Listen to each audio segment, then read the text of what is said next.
کھلے آنکھ سلے اعلیٰ کہتے کہتے، کھلے آنکھ سلے اعلیٰ کہتے کہتے۔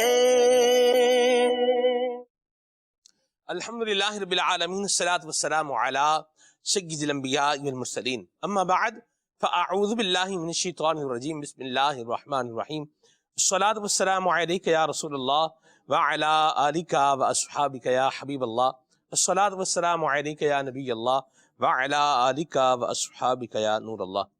حضور نبی اکرم نور مجسم صلی اللہ تعالی علیہ وآلہ وسلم نے ارشاد فرمایا کہ جو شخص مجھ پر جمعہ کے دن 200 مرتبہ درود پاک پڑھے گا، اللہ تعالی اس کے 200 سال کے گناہوں کو معاف فرما دے گا۔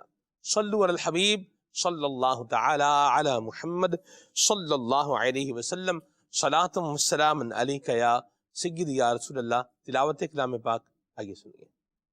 اعوذ باللہ من الشیطان الرجیم، میں اللہ تعالیٰ کی پناہ میں آتا ہوں شیطان مردود سے۔ بسم اللہ الرحمن الرحیم، اللہ کے نام سے شروع جو نہایت مہربان رحم والا۔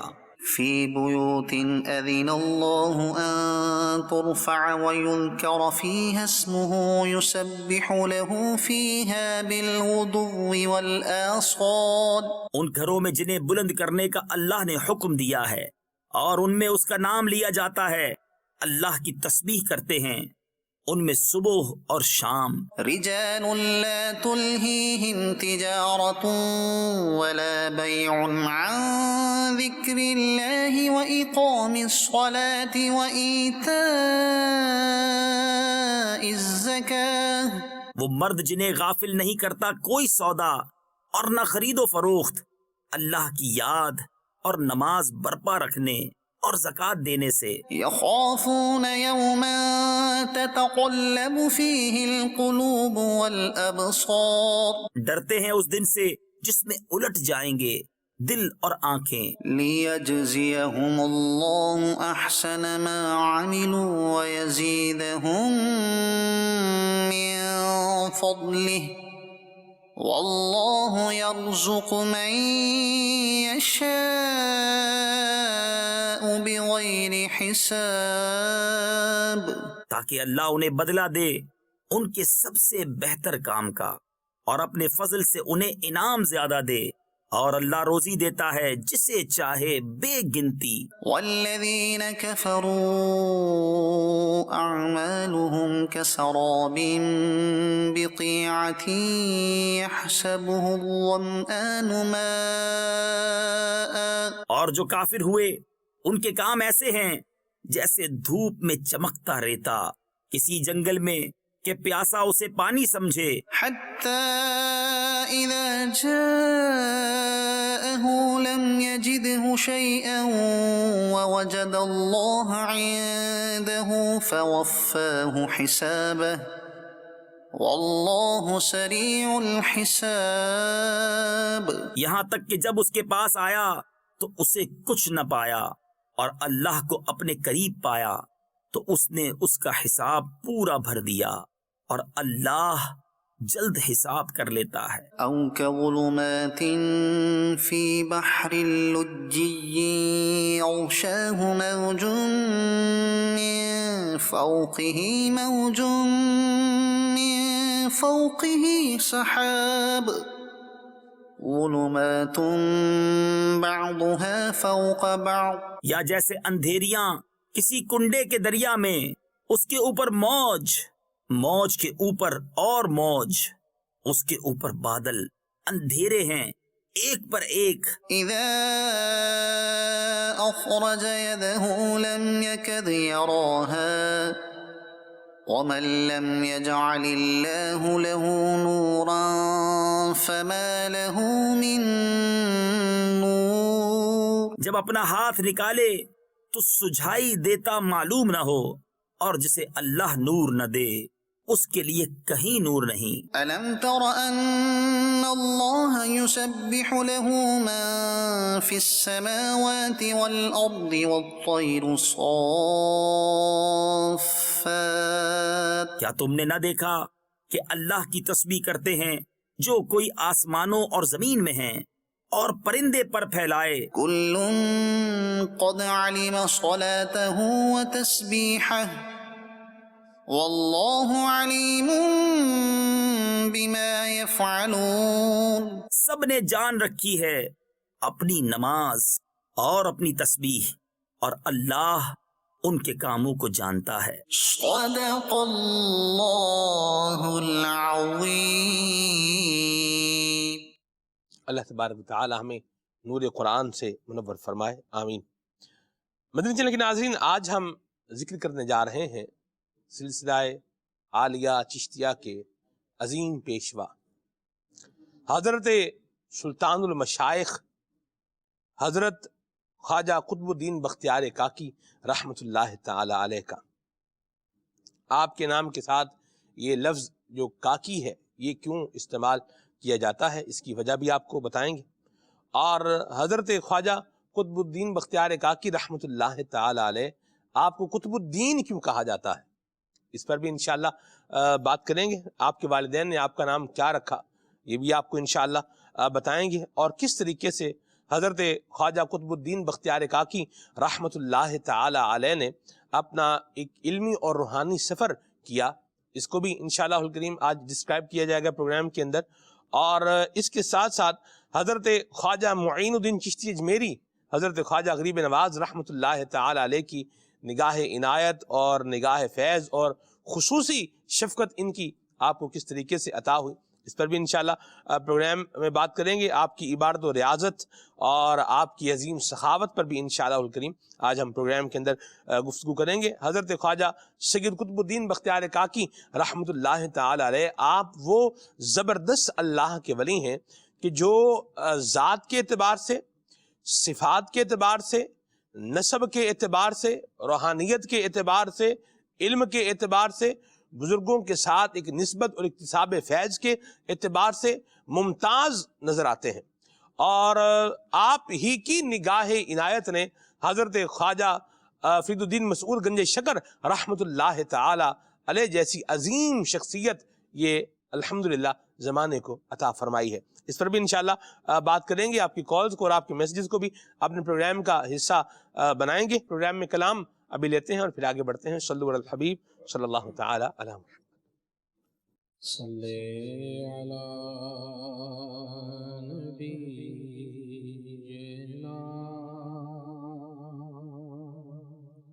صلی علی محمد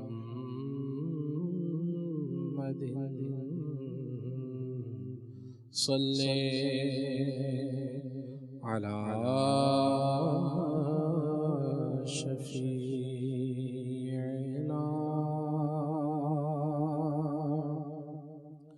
صلی علی محمد۔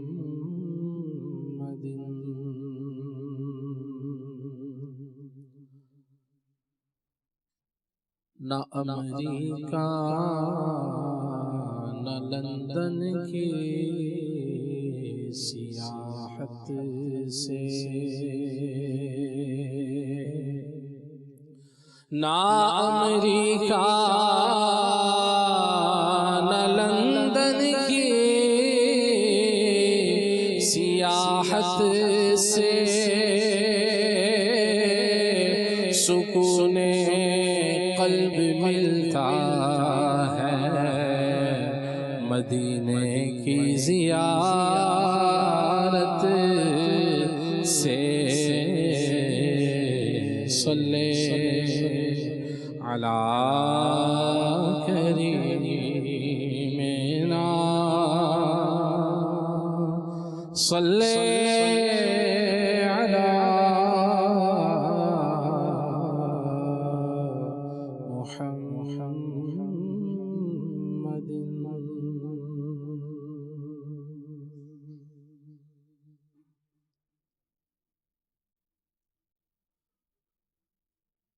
نہ چھیڑو ذکر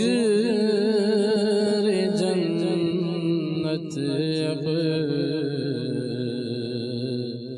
مدینہ یاد آیا ہے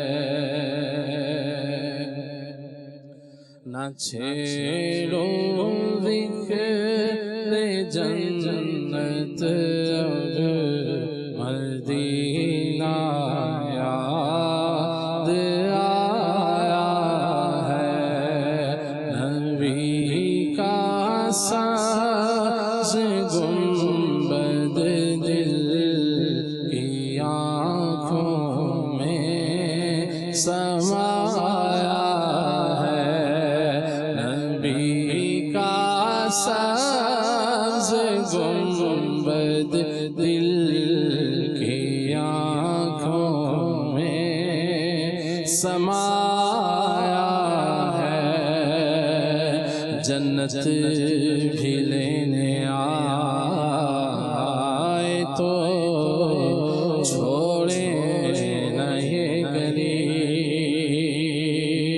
جنت بھی لینے آئے تو چھوڑے نہ یہ گلی منہ پھیر بیٹھے ہم تیری دیوار کی طرف نہ چھیڑو ذکر جنت اب مدینہ یاد آیا ہے ملا کرتی ہے مانگی مرادیں تیرے روزے پر ملا کرتی ہے مانگی مرادیں تیرے روزے پر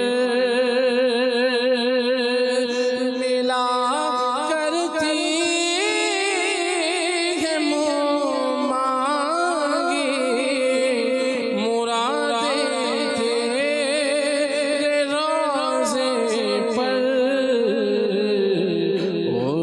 غلاموں نے تیرے در سے جو مانگا ہے وہ پایا ہے غلاموں نے تیرے در سے جو مانگا ہے وہ پایا ہے ہر طرف مدینے میں بھیڑ ہے فقیروں کی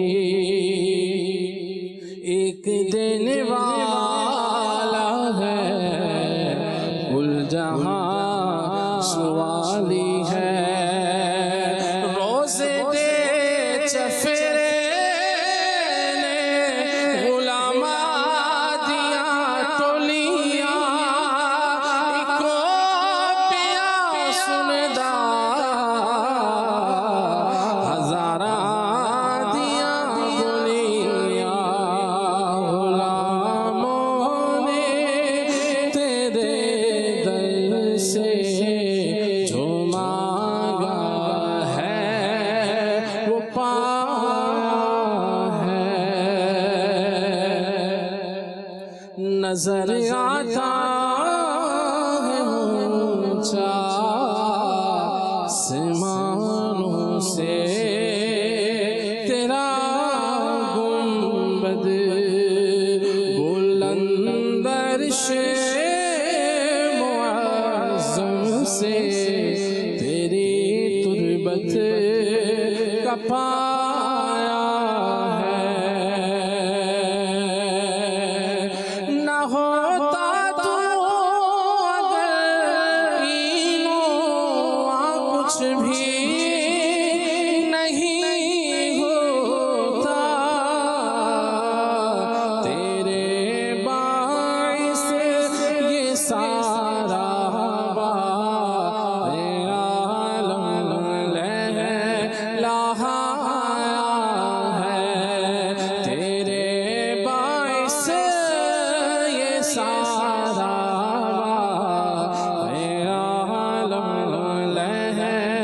لہایا ہے خدا کی سلطنت کے تم ہو دھولایا رسول اللہ تمہارے واسطے رب نے یہ سب عالم سجایا ہے تمہارے واسطے رب نے یہ سب عالم سجایا ہے نمازوں میں اذان میں کلمے میں اور عرش پر ہر جا خدا نے نام تیرا نام سے اپنے ملایا ہے علوم اولین و آخری سے بھر دیا سینہ خدا نے تجھے کو ہر ایک بات کا عالم بنایا ہے خدا نے تجھے کو ہر ایک بات کا عالم بنایا ہے اجابت نے لیا بوسا تمہارے پیار ہونٹوں کا دعا کے واسطے جس وقت لب تم نے ہلایا ہے زمین کو چیرتے دوڑے ہوئے آئے خدمت میں درختوں نے اشارہ کا جس وقت پایا ہے درختوں نے اشارہ کا جس وقت پایا ہے یہ ممکن ہی نہیں بیڑی نہ کاٹو تم غلاموں کی کہ جب قیدی ہرن کو قید سے تم نے چھڑایا ہے تمہاری ذات پر کیوں کر بھروسہ ہو عالم کو گناہگاروں کو تم نے نار دوزخ سے بچایا ہے گناہگاروں کو تم نے نار دوزخ سے بچایا ہے کوئی پرسان حال اپنا نہیں ہے یا رسول اللہ کوئی پرسان حال اپنا نہیں ہے یا رسول اللہ جو اپنا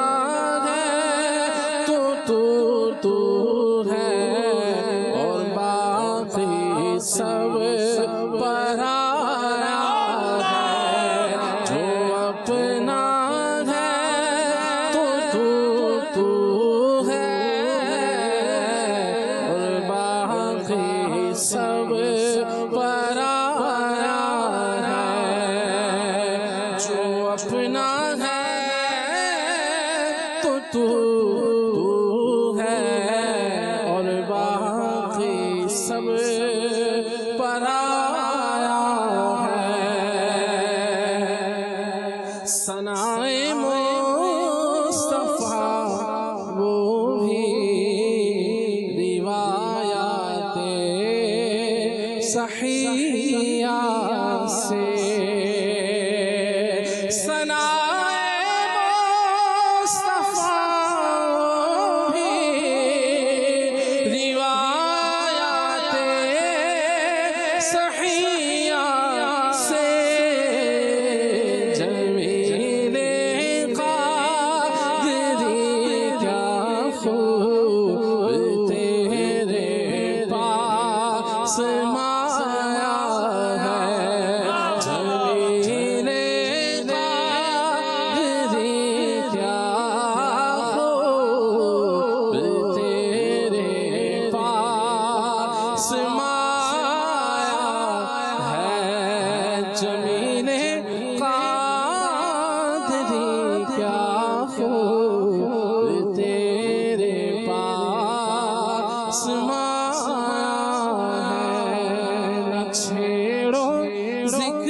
مدینہ یاد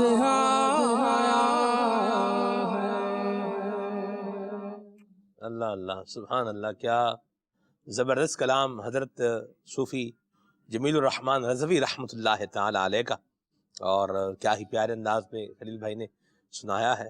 اور مدینہ مدینہ ناظرین مدینہ ہے، جنت کی کیاری ہے کہاں؟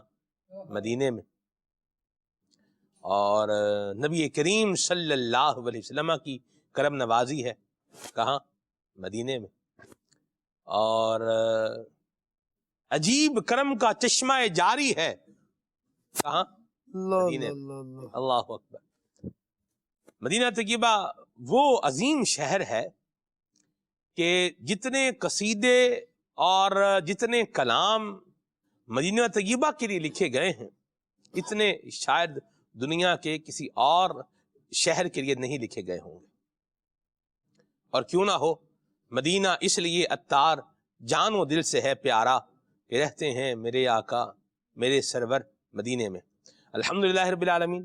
قبلہ رکن شورا حضرت مولانا حاجی ابو ماجد محمد شاہد عطاری دامت برکاتہ القدسیہ کے ساتھ سفر کی سارد، سفر حج کی سارد میری، کم و بیش ہم 21-22 دن مکہ مکرمہ میں عدنان بھائی رہے، اور کم و بیش 8 دن ہم مدینہ طیبہ میں جو ہے وہ قیام ہمارا رہا۔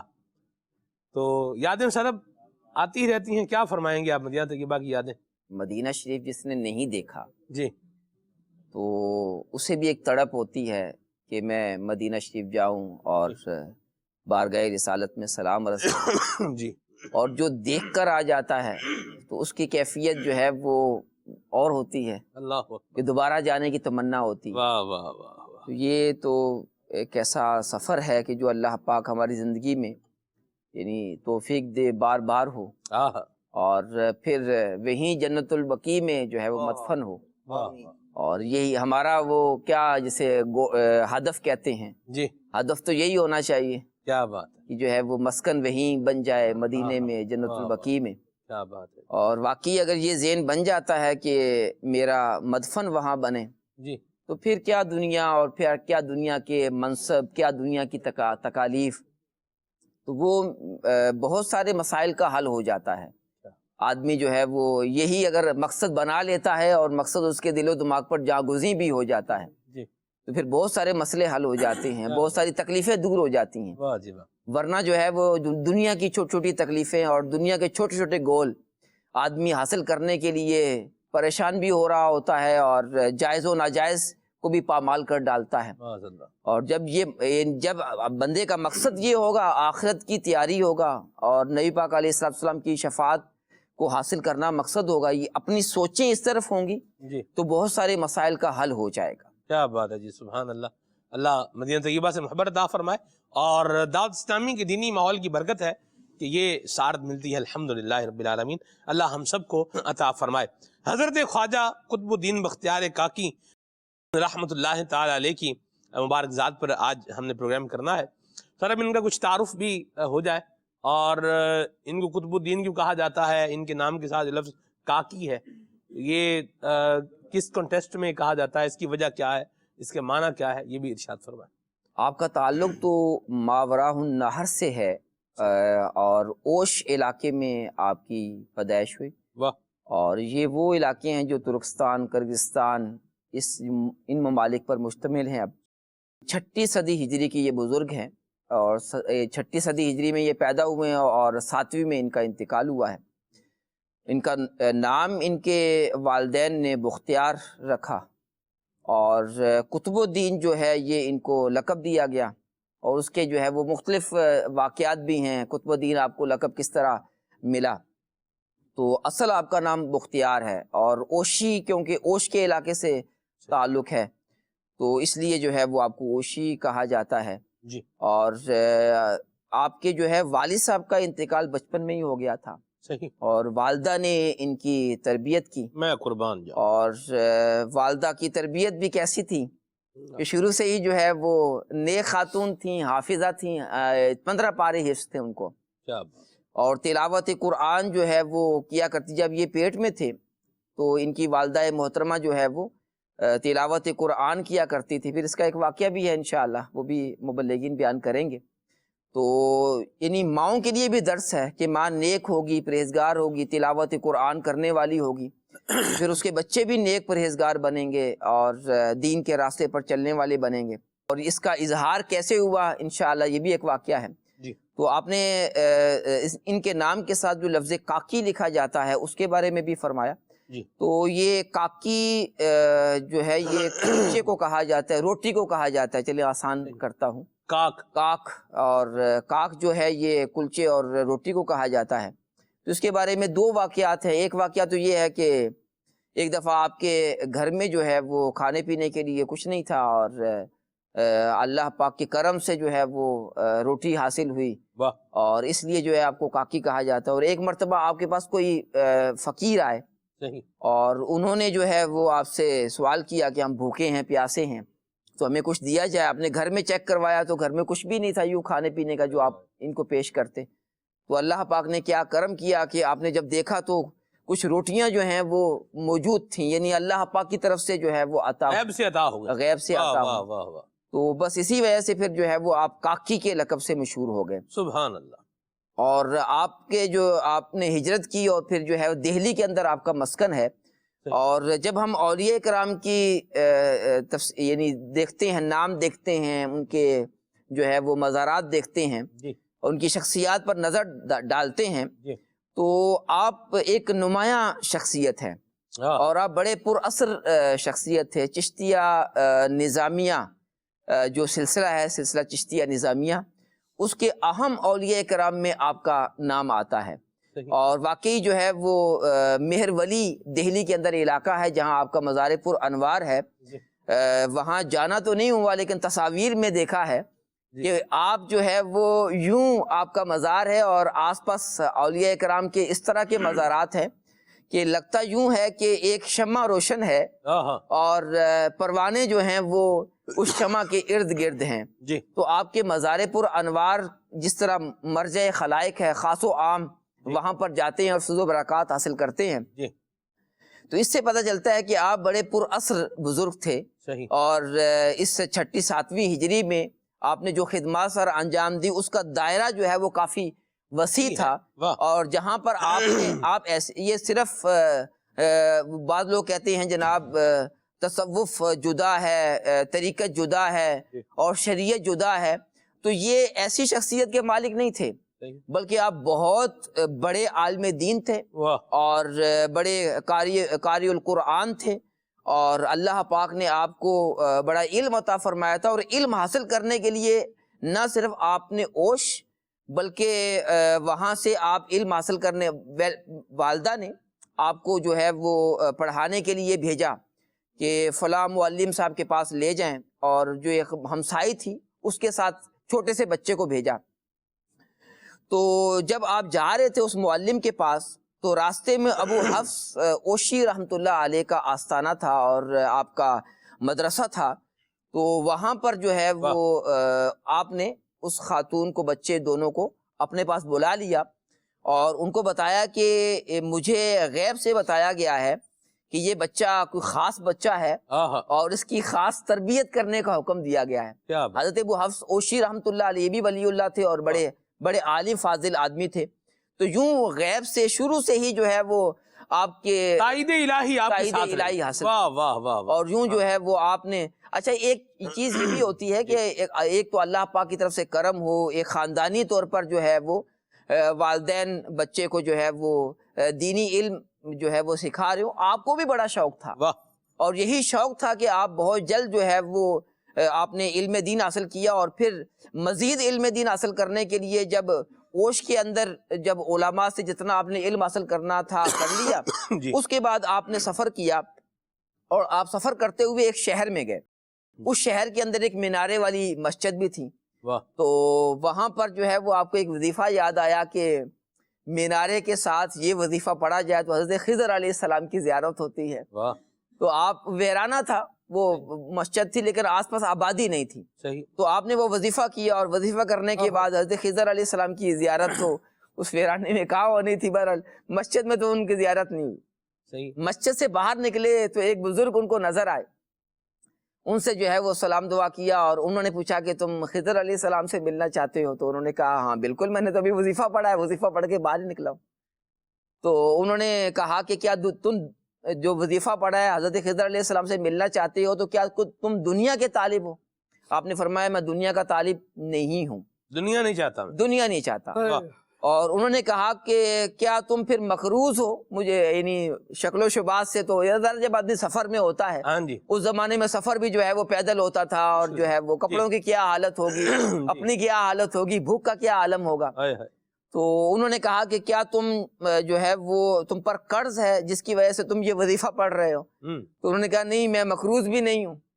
تو اتنی دیر میں وہ بزرگ چلے گئے یا وہیں پر تھے تو ایک اور شخص آیا اور انہوں نے ان سے مخاطب ہو کر، ہاں وہ بھی موجود تھے، انہوں نے مخاطب ہو کر کہا کہ یا خضر، آپ جو ہے وہ یوں ان کو مخاطب کیا۔ کیا بات! تو یہ سمجھ گئے کہ یہی خضر علیہ السلام ہے جن سے میں ملنا چاہتا ہوں، جو مجھ سے سوال جواب کر رہے ہیں۔ تو یہ سوال جواب بزرگوں کا کرنا یہ بھی سمجھانا ہوتا ہے کہ وظیفہ کرنا ہے تو پھر اللہ پاک کی رضا کے لیے کرنا چاہیے۔ ہاں وظیفہ کر سکتے ہیں، جائز ہے کہ ہم قرض ہو جائے تو وظیفہ کریں، لیکن یہ بھی ایک ہے کہ آدمی کسی دنیاوی حاجات کے لیے کوئی وظیفہ کرتا ہے، اور ایک آدمی کا مطمع نظر کیا ہے کہ اللہ راضی ہو جائے، اس لیے یہ درود پاک پڑھ رہا ہوں، اس لیے اس میں الہی کا ورد کر رہا ہوں، اس لیے میں تلاوت قرآن کر رہا ہوں، اس لیے میں نوافل ادا کر رہا ہوں، تو میرا مقصد کیا ہے؟ اللہ پاک کی رضا۔ تو یہ بہت بڑا جو ہے وہ میں سمجھتا ہوں کہ منصب ہے کہ آدمی محض اللہ پاک کی رضا کے لیے ذکر و فکر کرے، درود پاک پڑھے۔ ہاں دنیاوی مصائب کے لیے اور دنیاوی مشکلات کے لیے بالکل وظیفہ پڑھا جا سکتا ہے، پڑھنا بھی چاہیے، بزرگوں نے بھی یہ ہمیں طریقہ بتایا ہے۔ خود جو ہے وہ بارگاہ رسالت سے جو ہے وہ قرض کے حوالے سے اور دیگر بہت سارے معاملات میں جو ہے وہ وظائف بتائے گئے ہیں، تو بالکل وظائف کیے جا سکتے ہیں، لیکن میں یہاں ایک بات کر رہا ہوں چوٹ کے لیے کہ ہم کوئی وظیفہ بھی کرتے ہیں، اس میں الہی کا جو ہے وہ ذکر بھی کرتے ہیں، نوافل بھی ادا کرتے ہیں، تو کیا صرف دنیا کے لیے کریں؟ کچھ آخرت کے لیے تو ہونا چاہیے، بالکل ہونا چاہیے۔ وظیفہ کریں، وہ بھی تو بہت بڑی منزل ہے، قبر کی منزل ہے، پھر آخرت کی منزل ہے، پھر جنت میں داخلہ، جہنم سے بچنا، یہ بہت بڑی منازل ہیں جو ہم نے طے کرنی ہے۔ قیامت کا دن ہے تو ہمیں آخرت کی تیاری کا بھی ذہن بنانا چاہیے، اور دنیا کے لیے بھی ذکر کرنا بالکل جائز ہے، اور جو ہے وہ کیا جا سکتا ہے، کرنا بھی چاہیے۔ اللہ پاک جو ہے وہ ہمیں توفیق عطا فرمائے، بس ہماری لو لگی رہے اللہ کی جانب اور اس کے پیارے حبیب علیہ الصلوۃ والسلام کی جانب، تو انشاءاللہ پھر بیڑا ہی پار ہے۔ سبحان اللہ۔ مانند شمع تیری طرف لو لگی رہے، دے لطف میری جان کو سوزو گداز کا۔ مانند شمع تیری طرف لو لگی رہے اللہ، مانند شمع تیری طرف طرف لگی رہے دلوف میری جان کو سوز و گداز کا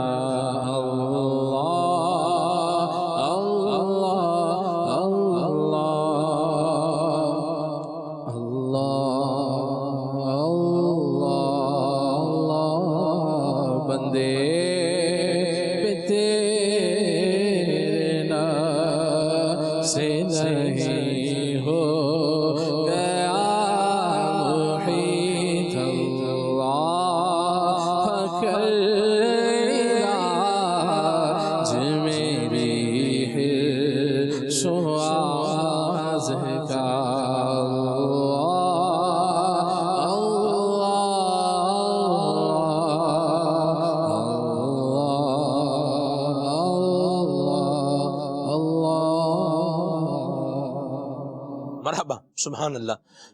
اللہ کریم ہمیں اپنی نیتوں کی اصلاح کرنے کی بھی توفیق عطا فرمائے. بڑا زبردست ذکر خیر فرمایا ہے رکن شورا قبلہ حاجی شاہد مدنی صاحب نے, اور بزرگوں کی سیرت سے بہت ساری باتیں سیکھنے کو ملتی ہیں. ہم تذکرات سنتے ہیں, ان کی باتیں سن کے ہی بندے کو ایک روحانیت محسوس ہوتی ہے, اور یہ جو سننے سے ایک روحانیت اور ایک سکون محسوس ہو رہا ہے تو یہ بھی اللہ کا ایک فضل ہی ہے, اللہ کریم کی ایک عنایت ہے, اللہ تعالیٰ کی ایک عطا ہے.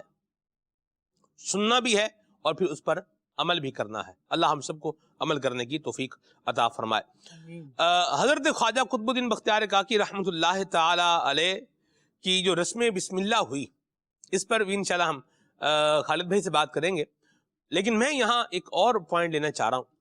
وہ یہ ہے کہ آپ دیکھیے کہ اولیاء کی تربیت کے اندر بالخصوص ان کی ماؤں کا کتنا کردار رہا ہے.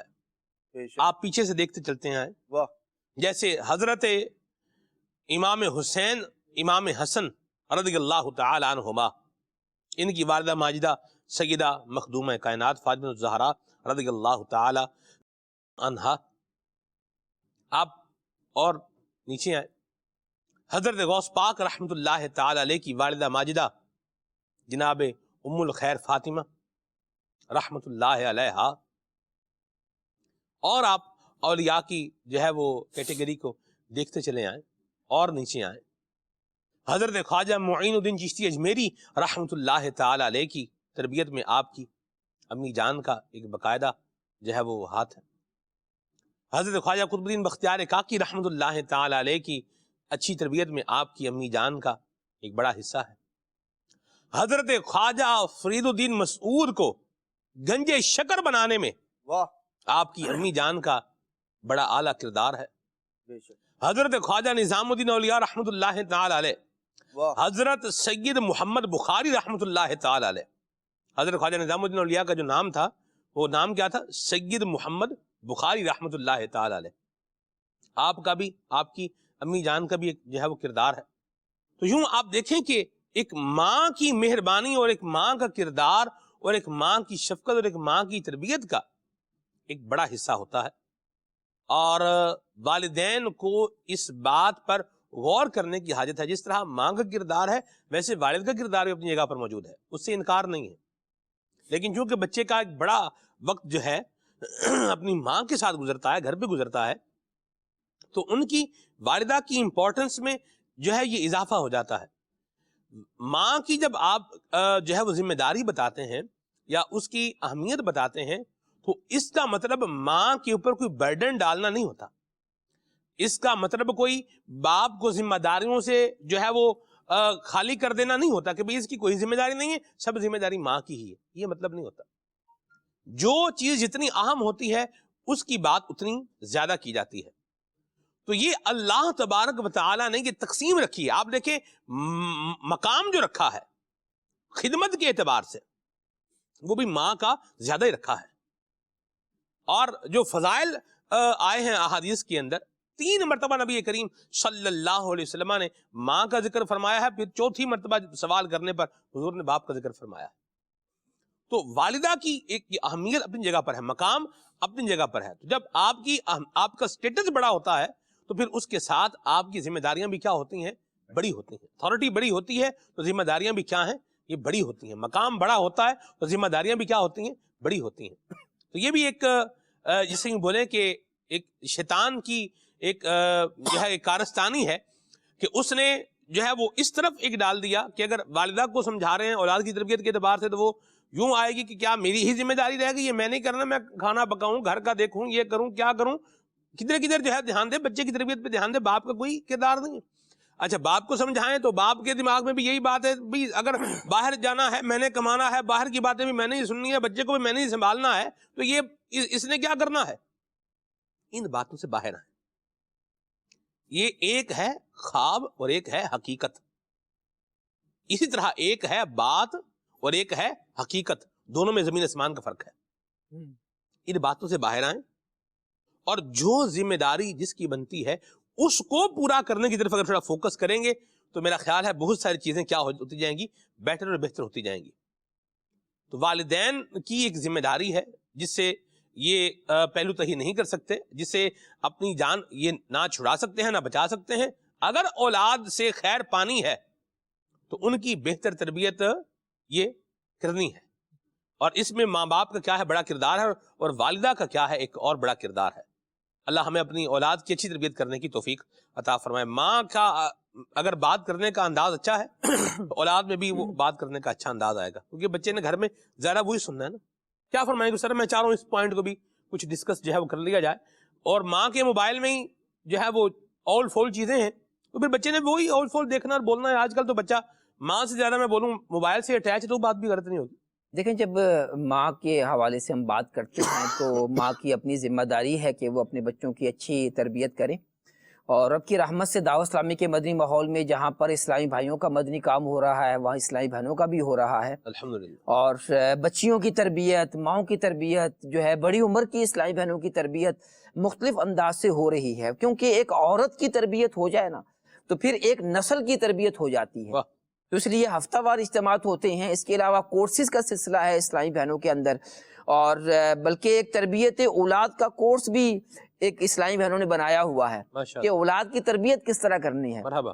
بلکہ ایک آپ کو سن کر مدنی چینل کے ناظرین کو بھی سن کر ہو سکتا ہے کہ خوشی ہو، اور ہو سکتا ہے کہ ایک نئی بات جو ہے وہ لگے کہ جن اسلامی بہنوں کی عمر 40 سال ہے تو ان کی تربیت کا جدا سے کورس ہے. واہ.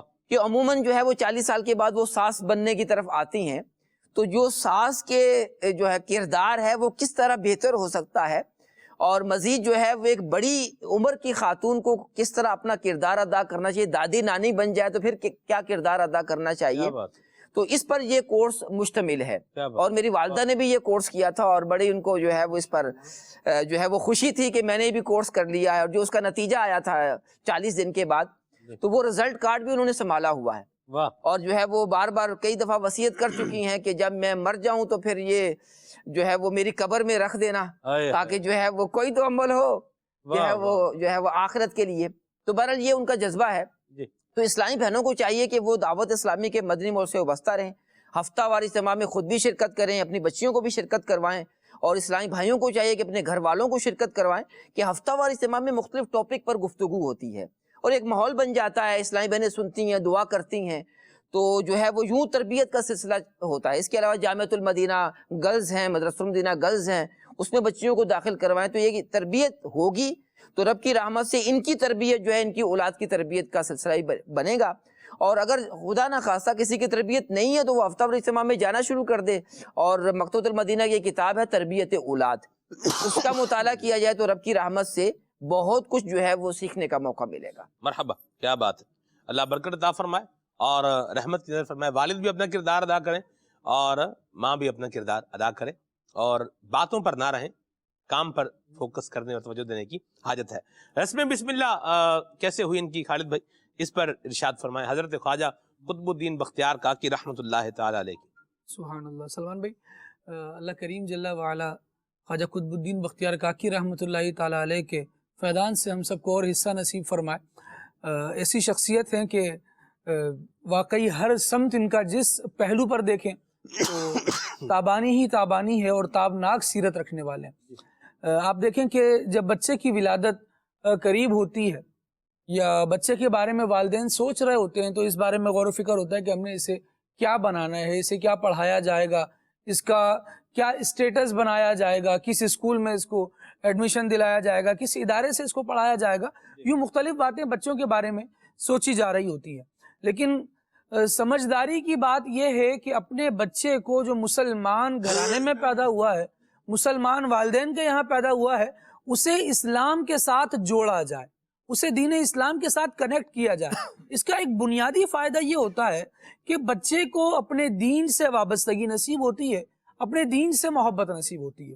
جب آپ رحمۃ اللہ تعالی علیہ کی عمر 4 سال 4 ماہ اور 4 دن کی ہوئی، اور مشائخ میں ایک یہ طریقہ رائج ہے اور ان سے محبت کرنے والے بھی الحمدللہ اس طریقے کو اپناتے ہیں کہ جب عمر 4 سال 4 ماہ اور 4 دن کی ہوتی ہے تو پھر بسم اللہ خوانی کی جاتی ہے، بسم اللہ بچے کو پڑھائی جاتی ہے. اگرچہ اس سے پہلے سے کچھ نہ کچھ دعائیں یاد کروائی جا رہی ہوتی ہیں، بچے کے سامنے اذکار کیے جا رہے ہوتے ہیں. لیکن جب خواجہ قطب الدین بختیار کاکی رحمۃ اللہ تعالیٰ علیہ کی عمر 4 سال 4 ماہ 4 دن کی ہوئی تو اب تقریب بسم اللہ کے باقاعدہ بزرگوں سے فیضان لیا جائے اور ان کے ذریعے سے بسم اللہ شریف یہ پڑھوائی جائے، نیک لوگوں سے فیضان لیا جائے، برکت حاصل کی جائے ان کی. تو اب آپ دیکھیے کہ خواجہ قطب الدین بختیار کاکی رحمۃ اللہ تعالیٰ علیہ کی تقریب بسم اللہ رکھی گئی ہے اور اس میں شرکت کرنے والے، اس میں برکت اللہ کے نام سے ہے بے شک، لیکن اللہ تبارک و تعالیٰ کے مقبول بندے حاضر ہیں. اور خواجہ غریب نواز رحمۃ اللہ تعالیٰ علیہ، وہ خواجہ غریب نواز رحمۃ اللہ تعالیٰ علیہ جن کو سید عالم صلی اللہ تعالیٰ علیہ وآلہ وسلم نے مسلسل 40 دن خواب میں تشریف لا کر یہ بشارت عطا فرمائی ہے کہ تم بختیار کاکی رحمۃ اللہ تعالیٰ علیہ کو اپنی نظر میں رکھنا، جو علوم و معارف سینہ بسینہ تم تک منتقل ہوئے ہیں وہ بختیار کاکی کو منتقل کرنا، اپنا خرقہ خلافت انہیں عطا کرنا. یہ پھر آگے زمانے نے دیکھا کہ بعد میں ایسا ہی ہوا، لیکن ابھی جو معاملہ تھا وہ یہ تھا کہ آپ رحمۃ اللہ تعالیٰ علیہ جیسی جلیل القدر ہستی آپ کی تقریب بسم اللہ میں موجود ہے. ابھی ارادہ ہوا کہ بسم اللہ شریف پڑھائی جائے، کہ خیال آیا، الہام ہوا کہ اس کو مؤخر کیا جائے. حمید الدین ناگوری رحمۃ اللہ تعالیٰ علیہ وہ تشریف لاتے ہیں، وہ بسم اللہ شریف پڑھائیں گے. ادھر حمید الدین ناگوری رحمۃ اللہ تعالیٰ علیہ کو یہ الہام ہوا کہ آپ فوراً جائیے اور میرے بندے کی، میرے پیارے کی بسم اللہ خوانی ہے، اس میں شرکت کیجیے، اس میں بسم اللہ پڑھوائیے. آپ فوراً تشریف لائے اور کہا کہ صاحبزادے پڑھیے بسم اللہ الرحمن الرحیم. اب صاحبزادہ تو کیا صاحبزادہ تھا، اس نے اعوذ باللہ پڑھی، بسم اللہ پڑھی اور قرآن مجید کے 15 پاروں کی تلاوت مکمل کر کے سنا. پھر کہا گیا کہ حضرت اور پڑھیے. یعنی کیسی حیرانی کی بات ہے کہ ایک بچے کو بسم اللہ شریف پڑھائی جا رہی ہے، اتنی ننھی سی عمر ہے اور وہ قرآن مجید کے 15 پارے سنا رہا ہے. تو اب سب گویا ہمتن گوش ہو کر سن بھی رہے ہیں، بچے سے کہہ رہے ہیں کہ بیٹا اور پڑھیے. تو بچے کا مثالی جواب ہے جو اس بات کو آپ لے کر چل رہے تھے. یہ ماں کے کردار کی کیسی زبردست عکاس ہے یہ بات کہ بچہ کہہ رہا ہے کہ میں نے تو اپنی ماں سے 15 پارے سنے ہیں، وہ بھی اس طرح کہ میری ماں کو 15 پارے یاد تھے، میں اس کے ساتھ ہوتا تھا، وہ اس کی تلاوت کیا کرتی تھی، میں نے سن کے 15 پارے یاد کر لیے ہیں، اتنے ماں نے سنائے، اتنے مجھے یاد ہو گئے. یہ کیسا قرآن کا فیضان ہے جو بچہ بچپن میں ہی سمیٹ رہا ہے. ماں کی برکت سے اولاد پر بھی یہ کرم ہو رہا ہے. میں قربان جاؤں. بالکل. اور یہ کیسی ماں کی آغوش ہے جو بچے کو اتنی کم سنی میں بھی قرآن کی اتنی زبردست تعلیم دے رہی ہے، قرآن کا اتنا زبردست علم دے رہی ہے کہ یہ بچہ قرآن کریم حفظ کر رہا ہے. سلمان بھائی، ہم دیکھیں کہ ہمارے زندگی گزارنے کا جو حال ہے، جو طریقہ کار ہے، ہمارا بچہ ہمارے ساتھ رہ کر کیا سیکھ رہا ہے. اگر کسی کا بچہ پاؤں تھرکانا سیکھ رہا ہے، کسی کا بچہ گنگنانا سیکھ رہا ہے، تو وہ دیکھ لے کہ میرا بچہ جو عکاسی کر رہا ہے وہ میرے کردار ہی کی تو کر رہا ہے. اگر میں قرآن سے محبت کرنے والا ہوتا، نبی پاک صلی اللہ تعالیٰ علیہ وآلہ وسلم کے فرمان سے بہت محبت کرنے والا ہوتا، ان کو اپنا ورد زباں بنانے والا ہوتا، تو یقیناً میرے بچے کے چلنے پھرنے میں، میرے بچے کے بولنے میں، میرے بچے کے کسی عمل کرنے میں، کسی بھی ایکٹیویٹی میں وہی رنگ نظر آتا جس رنگ میں اس کو ڈھالنا چاہ رہا تھا. ہم چاہتے تو بڑی باتیں ہیں، لیکن چاہت وہ دماغ کے کسی اوپر ہی اسٹیج پر فریز ہو کر رہ جاتی ہے. جو زبان سے نکل رہا ہوتا ہے وہ سارے دن کا وہ ہوتا ہے جو ہمیں کانوں کے ذریعے سے فیڈ ہو رہا ہوتا ہے, ایسا ہی آنکھوں کے ذریعے سے فیڈ ہو رہا ہوتا ہے. اب جو زبان سے ہماری نکل رہا ہے, ہماری اولادیں وہ سن رہی ہیں, اسی پر عمل کرتی چلی جا رہی ہیں اور اسی کو لوگوں کے سامنے پیش. اور وہی بول رہے ہیں. ایسا بچے جو سن رہے ہیں وہی بول رہے ہیں, یاد رکھیے, بچے جو سن رہے ہیں وہی بول رہے ہیں. اگر آپ کو یوں محسوس ہو رہا ہے کہ ہمارا بچہ بول نہیں رہا, تو یاد رکھیے کہ آپ غور فرمائیے کہ آپ کا بچہ سن کیا رہا ہے. اس پر غور کریں. اسکرین دیکھ رہا ہے موبائل کی, اور وہ جو کارٹون جو بھی حرکتیں کر رہے ہیں بس وہی دیکھ رہے ہیں, اور بچے بھی ویسی حرکتیں کر رہے ہوتے ہیں. یہ بھی ہوتا ہے. اللہ. اور بول نہیں رہے تو وہ بھی کچھ نہیں بول رہا, وہ بھی بس پیچھے وہ جو بھی ہے, جو بھی ہو رہا ہے, یا جو آوازیں نکال رہا ہے ویسی آوازیں بچے نکال رہے ہیں. تو یہ ان چیزوں پہ غور کر لیں. تو بچہ جو سنے گا وہ بولے گا, اور جو دیکھے گا وہ اس کے دماغ میں بیٹھے گا. تو اس لیے والدین کو اگر اولاد کا سکھ پانا ہے تو ابھی سے ان کو ایک اچھے اور ایک اسلام کے بتائے ہوئے طریقے کے مطابق ان کی رہنمائی کرنی ہے اور ان کی تربیت کرنی ہے. ورنہ پھر والدین کہتے ہیں ہمارا بچہ ہمارے کنٹرول میں نہیں ہے. جب کنٹرول میں رکھنے کا وقت تھا اس وقت کنٹرول میں رکھا نہیں ہے, تو اب کیا کنٹرول میں ہوگا. ہمارا بچہ ہماری سنتا نہیں ہے. سوال یہ ہے کہ آپ نے اپنے بچے کو سنائی کب ہے؟ آپ نے اپنے بچے کو سننے کی عادت کب ڈالی ہے کہ آپ کا بچہ آپ کی بات سنے؟ اپنے تو ضرورت ہی نہیں نہ کہنے سننے کی. ادھر صبح 8 بجے بھیج دیا اور ادھر سے واپس آیا, ایک جو ہے وہ 1 بجے واپس آیا, 2 بجے واپس آیا, کھانا کھایا, اس کے بعد دوبارہ بھیج دیا. اس کے بعد پھر جو ہے نا وہ بچہ گھر پہ آیا, اور اس کے بعد اس کو 12:30 بھیج دیا. تیسری بار پھر اس کو پہلے ادھر بھیج دیا, پھر ادھر بھیج دیا, پھر ادھر بھیج دیا, پھر شام کو بچہ گھر پہ آیا اور کھانا کھا کے پھر سو گیا. یہ روٹین دیکھ لیں, آپ نکال کے دیکھ لیں, غور کر لیں اس کے اوپر. ہمارے ساتھ کتنی دیر اس کا ایک سیکھنے کا پروسیس ہے, یا ہمارا اس کے ساتھ کیا انداز ہے, غور کرنے کی حاجت ہے. بہرحال اللہ پاک ہمیں اپنی اولاد کی اچھی تربیت کرنے کی توفیق عطا فرمائے. جو باہر کی بیرونی چیزیں ہوتی ہیں ان کا بھی ایک اثر ہوتا ہے, اس سے انکار نہیں ہے. بیرونی چیزوں کا بھی ایک اثر ہوتا ہے, لیکن گھر کا بھی ایک بڑا اثر ہوتا ہے جس سے ہم فراموش نہیں کر سکتے, جس کو ہم اگنور نہیں کر سکتے. اس کو بھی دیکھنے کی حاجت ہے. مگر اولاد دیکھ رہی ہے کہ میرے والد صاحب جو ہے وہ اپنے والد کے فرما بردار ہیں, کہ میرے والد صاحب اپنے ابو سے بات کیسے کرتے ہیں. تو یہ بھی بچہ سیکھ رہا ہے کہ مجھے اپنے ابو سے بھی ایسی ہی بات کرنی ہے. یہ اسے کہتے ہیں کہ وہ کہتے ہیں نا کہ غیر محسوس انداز میں سمجھانا, یہ کہلاتا ہے. بچہ نوٹ کر رہا ہے, دیکھ رہا ہے اس کو.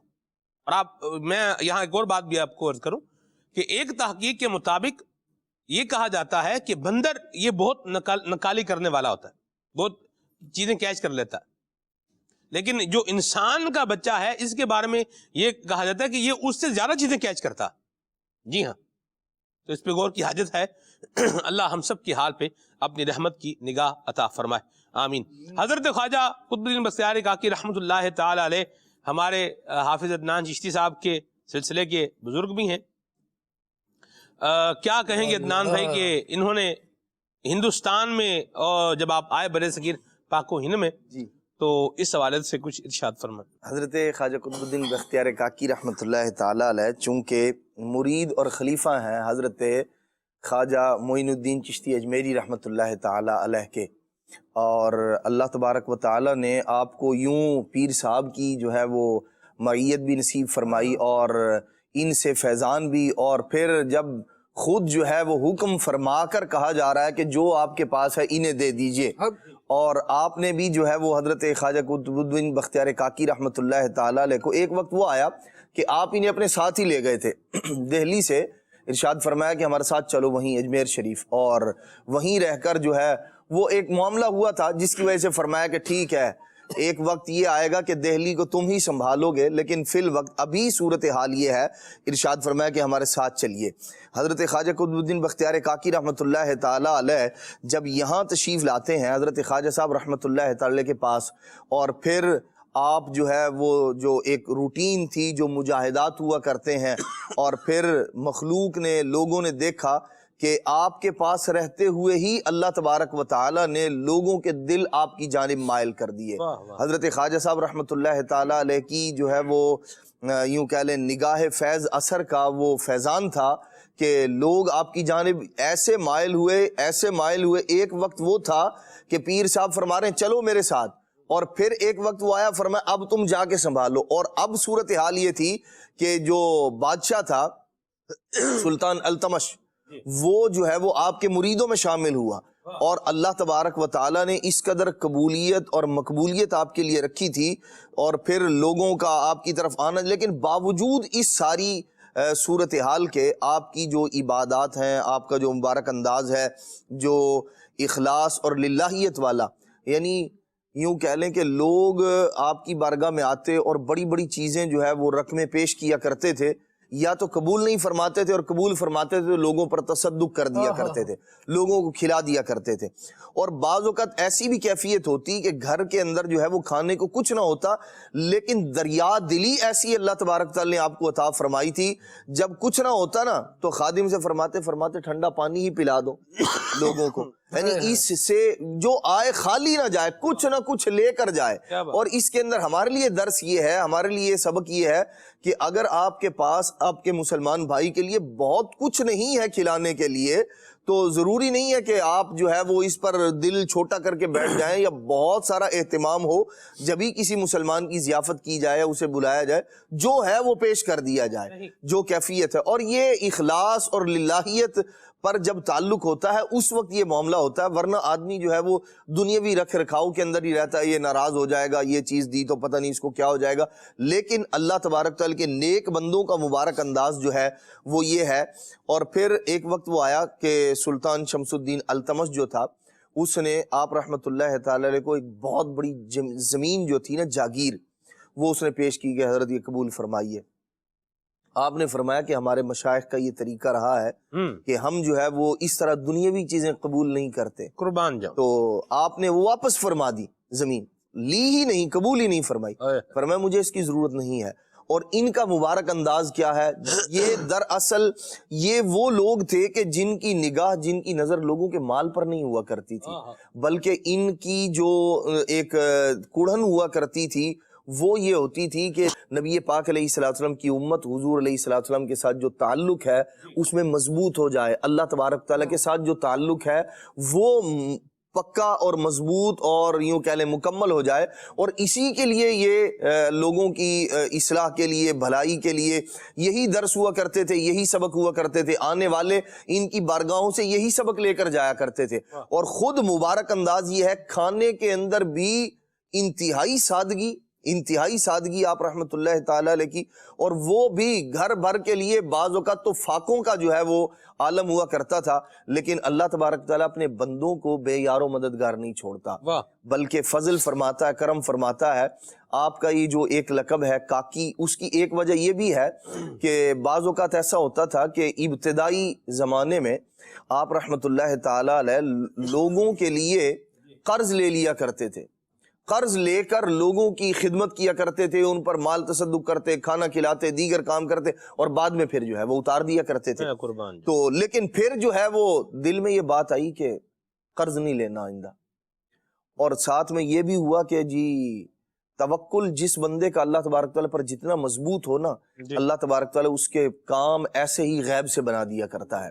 تو ارشاد فرماتے ہیں کہ میں نے یہ یتوکل علی اللہ فہو حسبہ، بالکل کہ جو اللہ پر بھروسہ کرے گا تو اللہ تعالیٰ اس کو کافی ہوگا.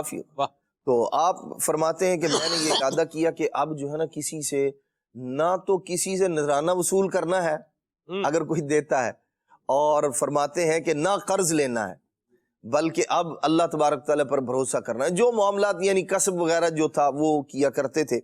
تو ایسا ہوتا کہ آپ جب نماز ادا فرماتے نا، کھانے کا وقت ہوتا تو آپ کو غیب سے روٹی جو ہے وہ میسر آ جایا کرتی تھی. خود بھی کھاتے تھے، گھر والوں کو بھی وہی کفایت کیا کرتی تھی. تو وہ جو بقال تھا نا، پڑوسی ہمسایہ جس سے آپ قرض لے لیا کرتے تھے، وہ کہنے لگا کچھ عرصہ جب گزرا کہ قرض نہیں کیا، تو کہنے لگا پتہ نہیں حضرت ناراض ہو گئے ہیں شاید، حضرت قطب الدین بختیار کاکی رحمۃ اللہ تعالی علیہ.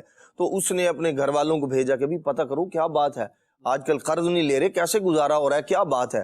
تو وہ جو اس کی زوجہ تھی وہ گھر آئی، وہاں آپ کی زوجہ سے ملاقات ہوئی, پوچھا کہ بھئی کیا بات ہے, آپ قرض نہیں لیتے؟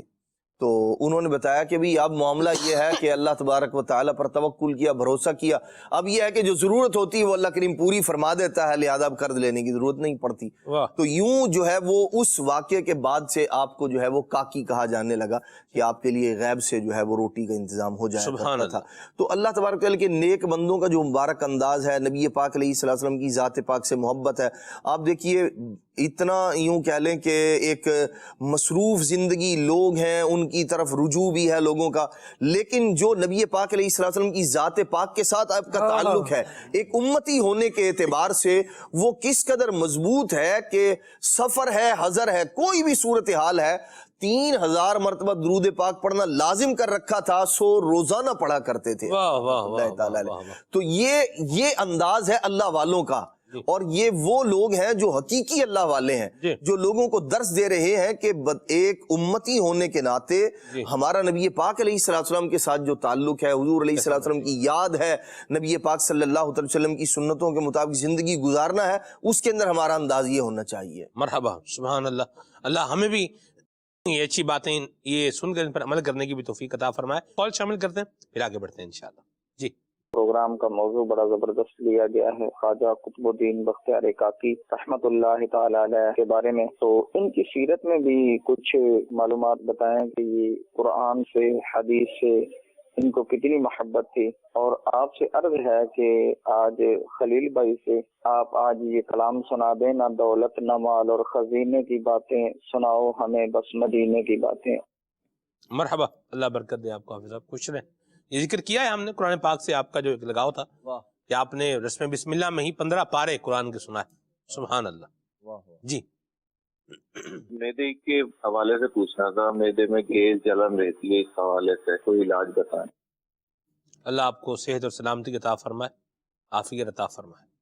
جی, میں محمد یونس ستاری فقیر آباد اٹک سے بات کر رہا ہوں.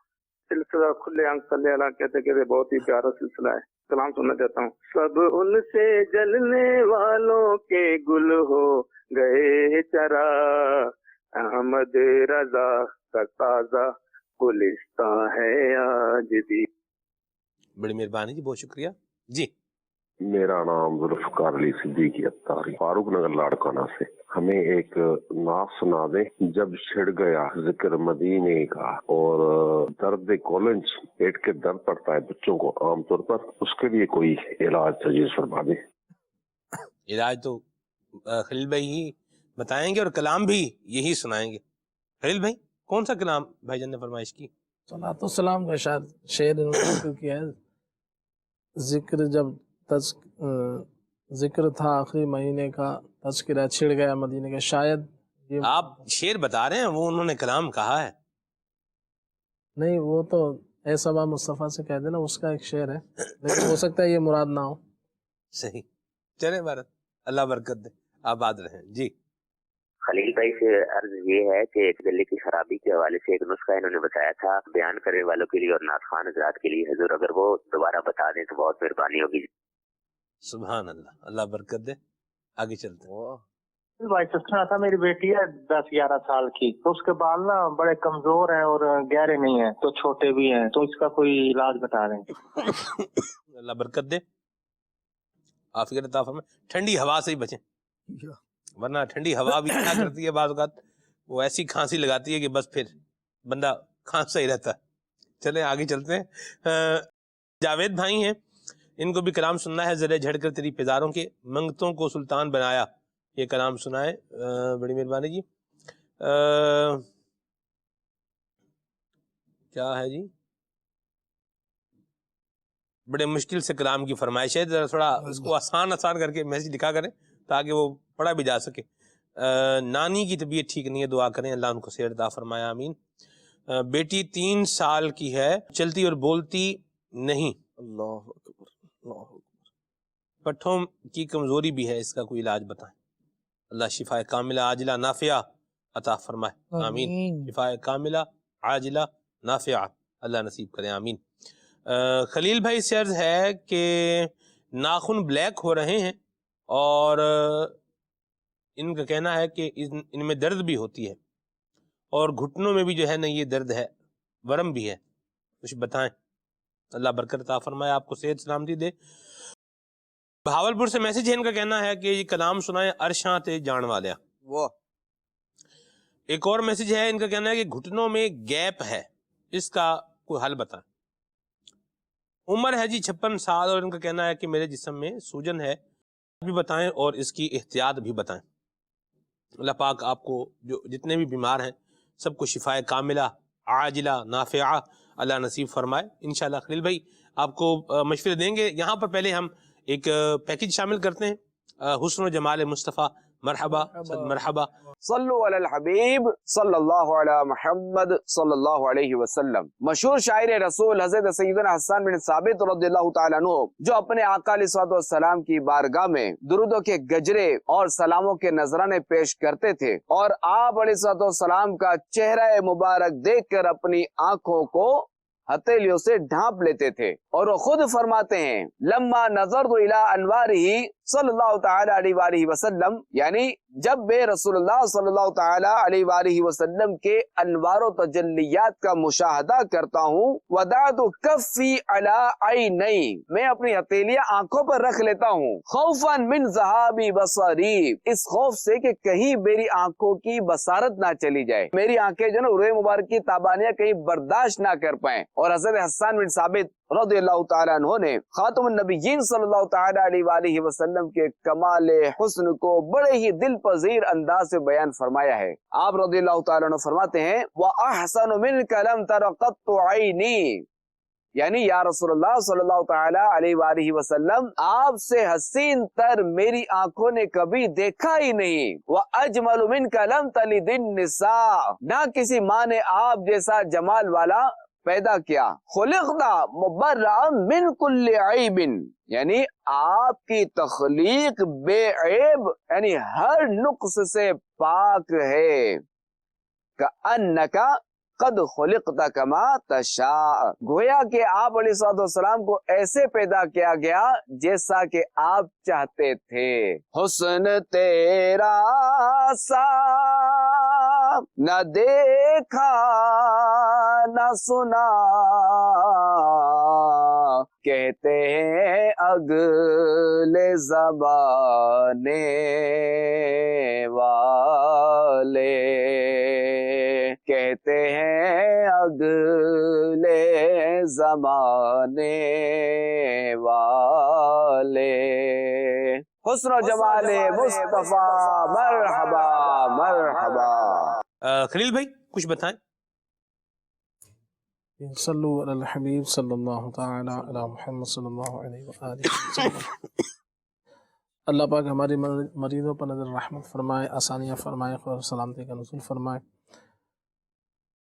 معدے میں گیس اور جلن کے حوالے سے پوچھا گیا ہے، تو اس کا زیادہ تر تعلق جو ہوتا ہے انسان کی غذا سے ہوتا ہے، تو آپ غور کر لیجئے کہ اپنے کھانے پینے پر بعض اوقات کھانے کے بعد پانی پیتے ہیں اور اچھا خاصا پانی پی لیتے ہیں، یہ بھی ہے۔ اور اسی طرح سے گیس بنانے والی چیزیں جیسے گوبھی ہے، بینگن ہے، آلو ہے، اروی ہے، چنے کی دال، ماش کی دال، جو اسی طرح کلیجی پائے وغیرہ، تو یہ عام روٹین میں تو بندہ کبھی کبھار کھا لیتا ہے، لیکن ایک شخص ہے جو کہ اب بیمار ہے، گیس کا اس کو پرابلم ہے، معدے کا مسئلہ ہے، اب وہ یہ چیزیں کھا رہا ہے تو اب اس کو گویا کہ اب نقصان زیادہ ہوگا۔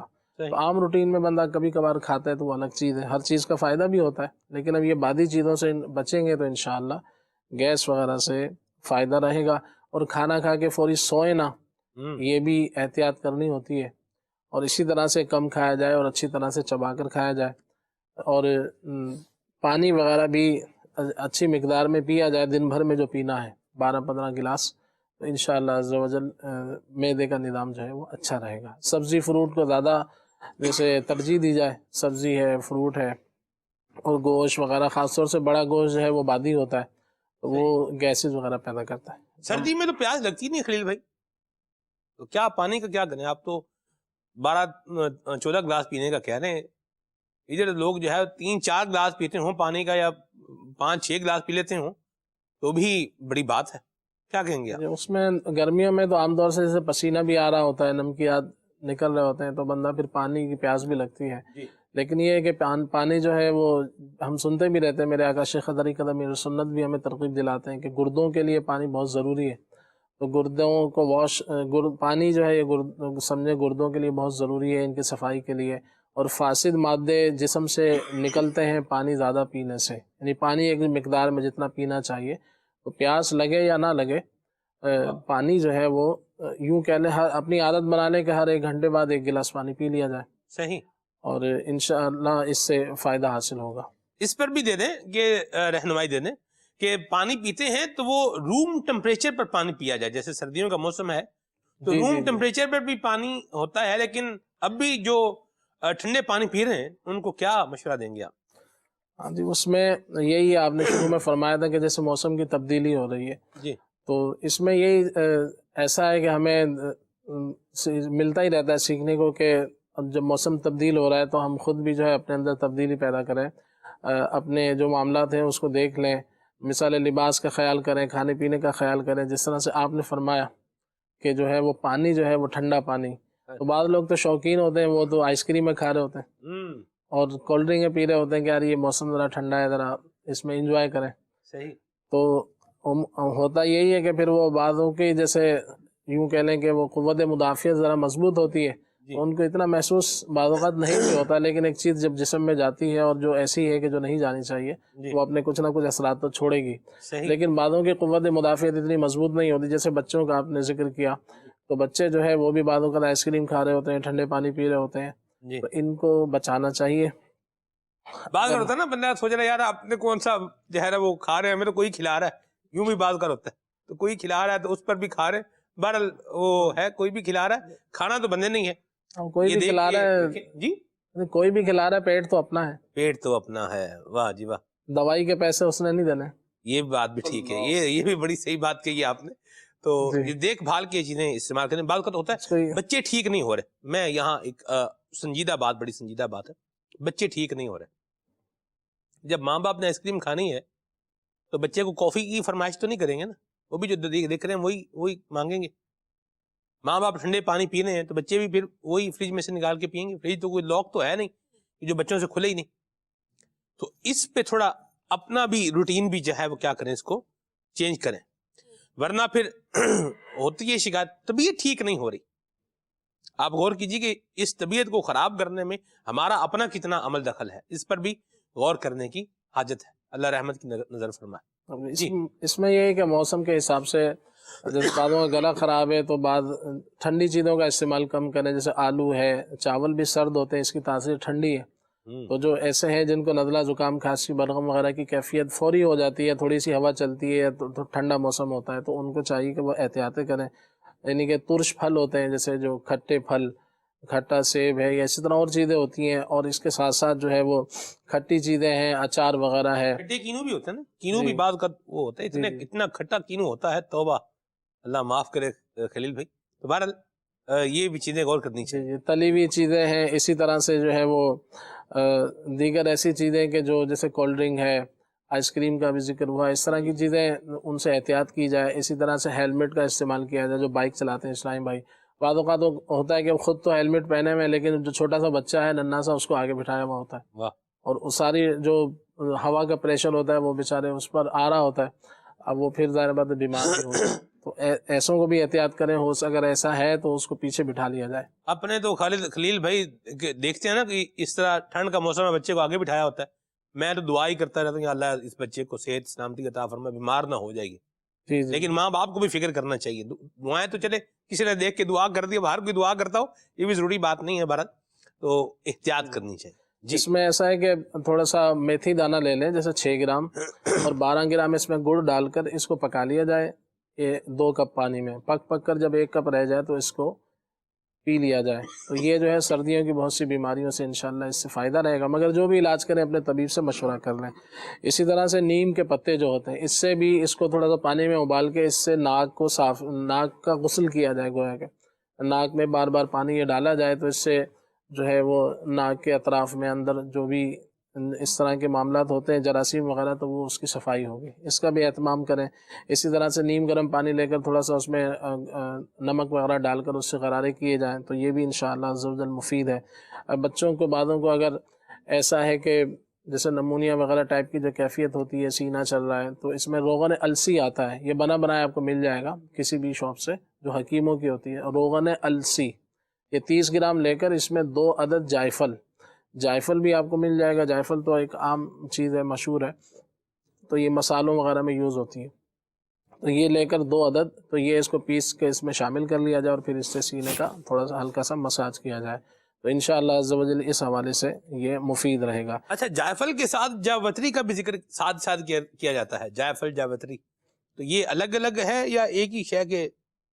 یوں کہہ لیں کہ جیسے آپ نے بادام دیکھا ہوگا، اس کے اوپر ایک خول سا ہوتا ہے، صحیح، جی، چھلکا ہوتا ہے، ایک تو ہوتا ہے وہ سخت چھلکا اوپر، صحیح، خول، اس کے بعد پھر بادام ہوتا ہے، پھر بادام کو رات کو بھگو کے رکھتے ہیں، صبح اس کے اوپر سے چھلکا اتارتے ہیں، تو چھلکا ہے یہ جاویتری، سمجھ لیں کہ اس کا چھلکا ہے، تو اس کے بعد پھر جو ہے نا یہ جائفل ہوتی ہے، پھر جائفل کا سخت چھلکا ہوتا ہے، اس کے بعد پھر مغز جائفل ہوتا ہے اندر جو، صحیح، تو یہ اللہ پاک کی شان ہے، کئی ایک چیزیں جو ہے وہ ایک ہی جڑی بوٹی ہوتی ہے، تو اس کے پتے بھی کام میں آ رہے ہیں، تو اس کے فروٹ بھی، پھل بھی، اور اس طرح اور جڑی بوٹی، اس کا مغز بھی کام آ رہا ہے، جی جی، واہ، مرحبا، یہ اس کو یہ بھی کر سکتے ہیں۔ اسی طرح سے 1 عدد جائفل لے لیں درمیانے سائز کی، اور 1 گرام زعفران، یہ احتیاطاً میں عرض کر رہا ہوں، بنا کر آپ ہو سکے تو گھر میں رکھ لیں، تو بچوں کو یہ دیتے رہیں، ابھی سے دینا شروع کر دیں، سردی کا موسم کی ابتدا ہے، تو یہ چھوٹے بچے جو ہیں ان کو انگلی بھر جیسے بس چٹا دیں تھوڑا سا، جو 5 سال کے آس پاس ہیں ان کو 1/4 چمچ 2 ٹائم صبح شام ٹی اسپون دے دیں، 3 گرام اندازاً دے دیجئے، تو 1 پاؤ شہد، اور اس کے اندر 1 گرام زعفران، اور 1 عدد جائفل کو پیس کے اور زعفران کو بھی پیس لیں، اس کو پھر جو ہے نا شہد کے اندر شامل کر کے مکس کر کے اس کو رکھ لیجئے، اور صبح شام اس کو نیم گرم پانی سے اس کو دیتے رہیں، انشاءاللہ عز و جل فائدہ حاصل ہوگا۔ دودھ میں ڈال کے پیا جا سکتا ہے؟ دودھ میں ڈال کر بھی اس صورت میں پیا جا سکتا ہے کہ اگر بلغم وغیرہ نہیں ہے، کھانسی وغیرہ نہیں ہے، نزلہ وغیرہ نہیں ہے، تو پھر دودھ میں بھی استعمال کیا جا سکتا ہے، یعنی نارمل طور پر آپ دے رہے ہیں، ایسے احتیاط کے طور پر دے رہے ہیں، تو آپ دودھ میں ڈال کے بھی دے سکتے ہیں، دودھ میں ڈال کے بھی اس کو دے سکتے ہیں، اس کو استعمال کر لیجئے۔ اسی طرح سے ناخن جو بلیک ہو رہے ہیں، اس کے حوالے سے پوچھا، اور گھٹنوں میں درد ہے، ورم ہے، تو یہ ناخن وغیرہ جو بلیک ہو رہے ہیں، تو یہ بعض اوقات یہ اس میں ناخنوں میں فنگس ہوتا ہے، خون کی خرابی کے باعث ایسا ہوتا ہے، تو اس کا باقاعدہ علاج ہوتا ہے، تو اس کا باقاعدہ کسی اچھے طبیب کو دکھا کر اس کا علاج کریں، کیونکہ آپ نے مزید اپنا بھی بتایا کہ گھٹنوں میں بھی درد ہے، تو اس کے بھی مختلف وجوہات ہوتی ہیں کہ ویٹ کتنا ہے، شوگر تو نہیں ہے، ہیپاٹائٹس، کوئی بلڈ پریشر وغیرہ تو نہیں ہے، تو بہت سارے اس کے معاملات ہوتے ہیں جس کو دیکھ کر جو اس کے پیش نظر جو ہے وہ علاج بتایا جاتا ہے۔ اسی طرح سے 3 سال کی بچی ہے، وہ چلتی پھرتی نہیں ہے، پٹھوں کی کمزوری کے حوالے سے بتایا، تو ان کے لیے جو ہے باقاعدہ کسی اچھے طبیب کو دکھا کر ہی بہتر علاج آپ کر سکتے ہیں۔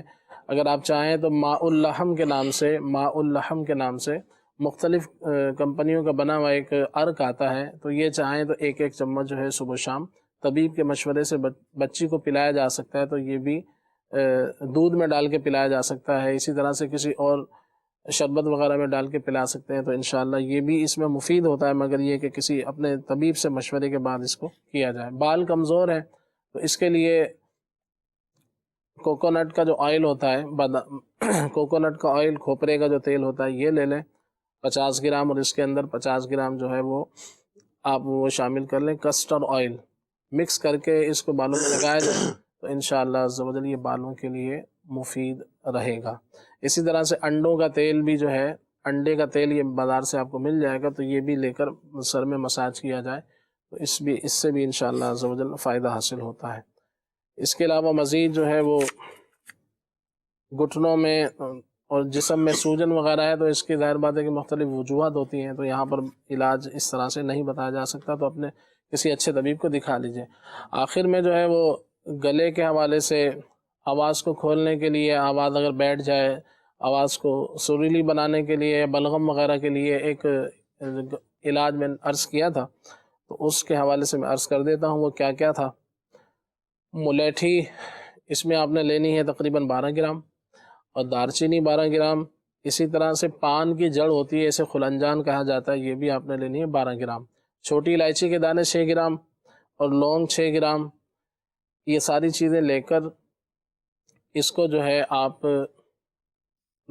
پیس کے رکھ لیں اور تقریباً 1 گرام کے آس پاس جو ہے اس کو آپ 1 سے 2 گرام 1 کپ پانی میں ڈال کر اس کو پکا لیا جائے اور اس کو جو شاندے کی طرح بنا کر جو ہے صبح شام پی لیا جائے تو گلے کے حوالے سے انشاءاللہ عز و جل مفید رہے گا۔ صلو علی الحبیب صلی اللہ تعالی علی محمد۔ اللہ رحمت کی نظر فرمائے۔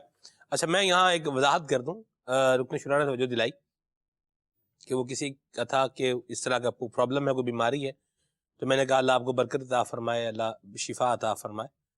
تو اس پر کوئی مسکنسیپشن کا شکار نہ ہو، یعنی کسی غلط فہمی کا شکار نہ ہو جائے۔ اگر کوئی بیمار ہے اور آپ اسے کہنے اللہ آپ کو برکت عطا فرمائے، اس کا مطلب یہ نہیں ہوتا کہ آپ اور بیمار ہو جائیں۔ تو اس میں ایک معنی یہی پنہاں ہوتا ہے کہ اللہ پاک اس بیماری کو آپ کے لیے جو ہے وہ دنیا اور آخرت میں فائدے کا ذریعہ بھی بنائے اور آپ کو اس سے شفا بھی عطا فرمائے۔ اللہ برکت دے۔ برکت کا مطلب یہ نہیں ہوتا کہ بندہ ساری زندگی بیمار ہی رہے۔ اب بندہ کو غریب ہے، اس کو جب بولیں گے اللہ آپ کو برکت عطا فرمائے، مطلب یہ نہیں ہے کہ آپ اور غریب ہو جائیں، پہلے آپ کا گھر ہے اب یہ گھر بھی گر جائے، یہ مطلب نہیں ہوتا۔ تو بات کو یہ پہلو بھی رکن شورا نے ماشاءاللہ جو ہے وہ عطا فرمایا کہ اچھے محمل پر اس کو محمول کیا جائے، اچھے محمل پر اس کو رکھا جائے، یعنی بات کا جو اچھا پہلو نکلتا ہو تو اس کو لینا چاہیے۔ تو یہ بھی ایک وضاحت کلیئرٹی بھی ہوگی۔ تو بہرحال میں یہی چاہ رہا تھا، میرا مقصد کہنے کا بھی یہی تھا کہ اللہ پاک اپنی رحمت کا سایہ فرمائے اور شفا بھی عطا فرمائے اور سلامتی بھی عطا فرمائے۔ ٹھیک ہے جی، یہ بھی میں نے کہا چلے کلیئر ہو جائے بات۔ اور خلیل بھائی سے کلام سننے کی فرمائش بھی تھی، کچھ کلام بھی سن لیتے ہیں پھر آگے چلتے ہیں انشاءاللہ۔ صلو علی الحبیب صلی اللہ تعالی علی محمد صلی اللہ علیہ وآلہ وسلم۔ نہ دولت نہ مال خزینے کی باتیں، نہ دولت نہ مال خزینے کی باتیں، سناؤ ہمیں بس مدینے کی باتیں، سناؤ ہمیں بس مدینے کی باتیں، سناؤ کہ مدینے کی باتیں، سناؤ کہ مریض محبت کے جینے کی باتیں، مریض محبت کے جینے کی باتیں، سناؤ ہمیں بس مقدس ہے دیگر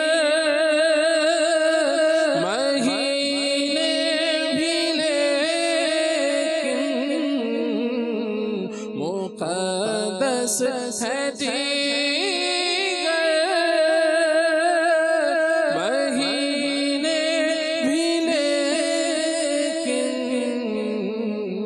نرالی ہے حج کے مہینے کی باتیں، نرالی ہے حج کے مہینے کی باتیں، نرالی ہے حج کے۔ سبحان اللہ۔ طٰہٰ دی شان والے ہر شان جان والے جان والے، طٰہٰ دی شان والے ہر شان جان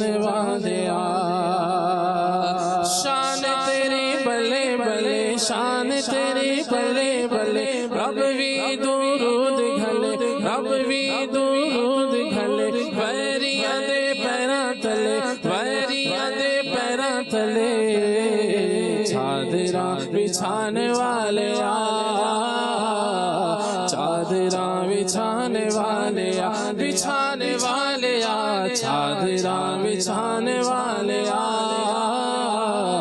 چادراں بچھانے والے آ کڈا سونا نام تیرا کڈا سونا نام تیرا کڈا سونا نام تیرا اونچا اے مقام تیرا اونچا اے مقام تیرا سچا اے کلام تیرا سچا اے کلام تیرا آیتاں سنانے والے آیتاں سنانے والے سنانے والے آیتاں سنانے والے آیتاں سنانے والے صدا بے سہارے آنو صدا بے سہارے آنو ہمارے ہمارے آنو ہمارے ہمارے آنو مارے آ بیچارے آنو مارے آ بیچارے آنو سینے نہ لانے والے سینے نال لانے والے لانے والے سینے نال لانے والے سینے نال لانے والے دل دی آس پوری ہوے دور میری دوری ہوے دل دی آس پوری ہوے دور میری دوری ہوے حاضری ظہوری ہوے حاضری ظہوری ہوے روزے تے بلانے والے روزے تے بلانے والے بلانے والے روزے تے بلانے والے روزے تے بلانے والے بلانے والے روزے تے بلانے والے روزے تے بلانے والے مرحبا مرحبا خلیل بھائی، اللہ آپ کو برکت دے۔ حضرت خواجہ قطب الدین بختیار کاکی رحمۃ اللہ تعالی علیہ کا ہم ذکر کر رہے ہیں۔ حضرت قاضی حمید الدین ناگوری رحمۃ اللہ تعالی علیہ اور حضرت خواجہ قطب الدین بختیار کاکی رحمۃ اللہ تعالی علیہ کے سفر کا ایک واقعہ ہے، آئیے عدنان بھائی سے سنتے ہیں۔ جی عدنان بھائی۔ حضرت خواجہ قاضی حمید الدین ناگوری رحمۃ اللہ تعالی علیہ چونکہ بسم اللہ خانی تسمیہ خانی جو ہے وہ آپ نے ہی کی تھی، تو اولین استاذ بھی ہیں حضرت خواجہ قطب الدین بختیار کاکی رحمۃ اللہ تعالی علیہ کے، لیکن یہ باوجود استاد ہونے کے دونوں میں بڑی گہری دوستی تھی، دوستی اور عقیدت پیار محبت کا ایک تعلق بھی تھا۔ اور حضرت حمید الدین ناگوری رحمۃ اللہ تعالی علیہ بڑے یوں کہہ لیں کہ معتقد تھے حضرت کے، حضرت خواجہ قطب الدین بختیار کاکی رحمۃ اللہ تعالی کے۔ یہی وجہ ہے کہ دونوں ایک دوسرے کے ہاں جو ہے وہ قیام کیا کرتے تھے۔ تو ایک بار جو ہے وہ ایسا ہوا کہ فرماتے ہیں کہ ہم دونوں جو ہے وہ سفر پر جا رہے تھے کہیں دریا کے کنارے، تو بھوک لگی، ارشاد فرماتے ہیں کھانے کی ضرورت پیش آئی، تو کھانے کے لیے کچھ نہیں تھا، تو اچانک اللہ تبارک و تعالی اس بات پر قادر ہے، وہ فضل فرماتا ہے، کرم فرماتا ہے اپنے بندوں کے لیے، بعض اوقات جو ہے وہ مختلف اسباب کے ذریعے کھانے کا اور ان کی ضروریات کے پورے ہونے کا انتظام فرما دیتا ہے۔ فرماتے ہیں کہ اچانک ہم نے دیکھا کہ ایک بکری جو ہے اس کے منہ میں 2 روٹیاں ہیں، وہ کہیں سے آئی اور ہمارے پاس وہ چھوڑ کر اور غائب ہو گئی، چلی گئی۔ فرماتے ہیں ہم نے اللہ کا شکر ادا کیا، وہ جو کھانا تھا، جو روٹی تھی، اس سے ہم نے اپنی بھوک کو مٹایا، اور ابھی ہم فرماتے ہیں چل ہی رہے تھے کہ اچانک دیکھا کہ دریا کے کنارے پر جو ہے نا ایک بڑا سا بچھو جو ہے وہ نمودار ہوا، اور وہ ایک طرف جو ہے وہ جا رہا ہے، اچانک دریا کے اندر اس نے چھلانگ لگائی اور چلنا شروع کر دیا۔ تو یہ ایک عجیب و غریب بات تھی۔ فرماتے ہیں ہم نے کہا پتہ نہیں یہ کیا ہوا ہے، بڑے سائز کا بچھو اور اس طرح سے جو ہے وہ چلنا شروع دریا میں جا رہا ہے، دریا میں جا رہا ہے۔ فرماتے ہیں کہ ہم بھی اس کے پیچھے ہو لیے، یہ دریا کے اس کنارے پہنچ گیا فرماتے ہیں، اور ہم بھی اس کے پیچھے پیچھے۔ تو فرماتے ہیں کہ جب وہ وہاں سے دریا سے نکل کر جانے لگا تو سامنے ایک درخت ہے اور اس کے نیچے ایک شخص جو ہے وہ سو رہا ہے، اور یعنی بظاہر دیکھنے میں تو سو رہا تھا لیکن دراصل وہ بے ہوش تھا شخص۔ فرماتے ہیں اور سر پر اس کے ایک سانپ جو ہے اس کو ڈسنے کے لیے تیار ہے کہ اب ڈسے تو اب ڈسا۔ فرماتے ہیں کہ ادھر جو ہے وہ ہم نے اس کو بچھو کو دیکھا، وہ تیز رفتاری کے ساتھ اس سانپ کی طرف بڑھا، جیسے ہی یہ ڈسنے کے لیے اس آدمی کی جانب یوں کہہ رہے ہیں کہ جھکا، ادھر فوراً جو ہے وہ بچھو نے اس پر حملہ کیا اور اسے ڈس کے اس کو ختم کر دیا. یعنی وہ اتنا زہریلا بچھو تھا کہ سانپ کو اس نے ڈنک مارا اور سانپ اسی وقت ڈھیر ہو گیا, مر گیا, ختم ہو گیا, مر گیا. آپ فرماتے ہیں کہ ہم نے کہا کہ بڑا کوئی نیک متقی پرہیزگار آدمی ہوگا جس کی جان کی حفاظت کا ایسا اہتمام کیا گیا, دوسرے کنارے سے بچھو چلا یہاں آیا اور اس نے سانپ کو ختم کیا, تو بڑا نیک آدمی ہوگا. فرماتے ہیں لیکن یہ ہماری جو یہ کیفیت تھی یہ زیادہ دیر برقرار نہ رہی.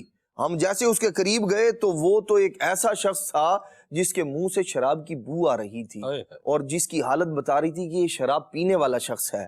تو فرماتے ہیں کہ ہم بڑے حیران ہوئے کہ یہ سارے کا سارا معاملہ, یہ اتنا فضل کرم.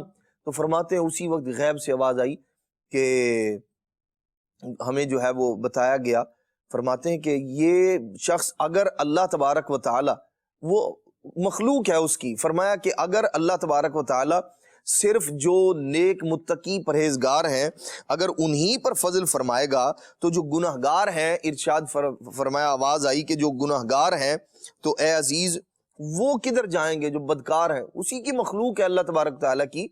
تو ارشاد فرماتے ہیں کہ اس لیے اس کی حفاظت کا اہتمام کیا گیا. تو اگرچہ نیک لوگ جو ہیں وہ اس کے پیارے ہیں لیکن مخلوق تو یہ بھی ہے. یہ اب یوں کہہ لیں کہ بعض اوقات ایسا ہوتا ہے کہ اچھا پھر گناہگار ہونے میں بھی فرق ہوتا ہے. بعض اوقات آدمی جو ہے نا وہ بھول کر گناہ کر رہا ہوتا ہے, بھول گیا, نفس نے بھلا دیا, شیطان نے بھلا دیا, اور بعض اوقات سرکش اور باغی بن کر گناہ کر رہا ہوتا ہے. دونوں میں بہت فرق ہے. تو فرماتے ہیں کہ بالکل بالکل ایسے ہی ہے. تو فرماتے ہیں کہ ابھی یہ کیفیت تھی ہماری کہ اچانک جو ہے اس شخص کو ہوش آیا. ہوش آیا تو ہم نے اب وہ جیسے اس نے آنکھیں کھولی تو اس کو سارا حال سنایا کہ بھائی تمہاری جان تو یوں بچی ہے بندہ خدا, اس طرح کا معاملہ ہوا. تو ارشاد فرماتے ہیں کہ وہ ہماری بات سن کے نا بڑا نادم ہوا, شرمندہ ہوا کہ میں جو ہے وہ رب کی نافرمانی کر رہا ہوں اور میرا پاک پروردگار, میرا مالک, میرا خالق جو ہے وہ میرے لیے اس قدر فضل فرما رہا ہے, کرم فرما رہا ہے. فرماتے ہیں کہ اس نے ہمارے سامنے اپنے گناہوں سے توبہ کی اور پھر توبہ کرنے کے بعد, وہ پہلے شرابی تھا, اب حضرت خواجہ قطب الدین بختیار کاکی رحمت اللہ تعالی علیہ کی صحبت میں آ گیا, توبہ بھی نصیب ہوئی, ساتھ رہنے لگا. اور پھر ہوا کیا, یہ اعمال صالحہ پر مداومت, توبہ پر استقامت اور بزرگوں کی صحبت نے اسے عارف کامل کے درجے پر پہنچا دیا. نگاہ قطب الدین, اللہ اکبر, اس کا کمال ہے, سبحان اللہ. بعض اوقات بندہ کہتا ہے بھئی دیکھنے سے کیا ہوتا ہے, دیکھنے سے بڑا کچھ ہوتا ہے بھیا. العین حق, بالکل. نظر کیسے لگتی ہے, دیکھنے سے لگتی ہے جی. تو یہ کہا گیا ہے کہ نظر لگتی ہے اور بندے کو قبر میں اور اونٹ کو دیگ میں اتار دیتی ہے. یہ احادیث کے اندر مضامین اس کے موجود ہیں. تو کسی کی نظر جو ہے نا وہ دیگ میں اونٹ کو اتارتی ہے, بندے کو قبر میں اتارتی ہے, تو ایسے ہی اللہ والوں کی نظر جو ہوتی ہے نا وہ بندے کو پار لگا دیتی ہے. نگاہ ڈالی تو ناقص کو کر دیا کامل ہے, ایسے مرشد عالی وقار قطب الدین ہے, ایسے مرشد عالی وقار قطب الدین. واہ واہ واہ, مجھے فارسی کا ایک شعر یاد آ رہا ہے, حضرت شیخ القرآن عبدالغفور ہزاروی رحمت اللہ تعالی علیہ سے میں نے سنا. وہ فرماتے ہیں کہ آنا کے چشم مست بسد ہی لاوا کند, سگرا ولی کند مگسرا ہما کند.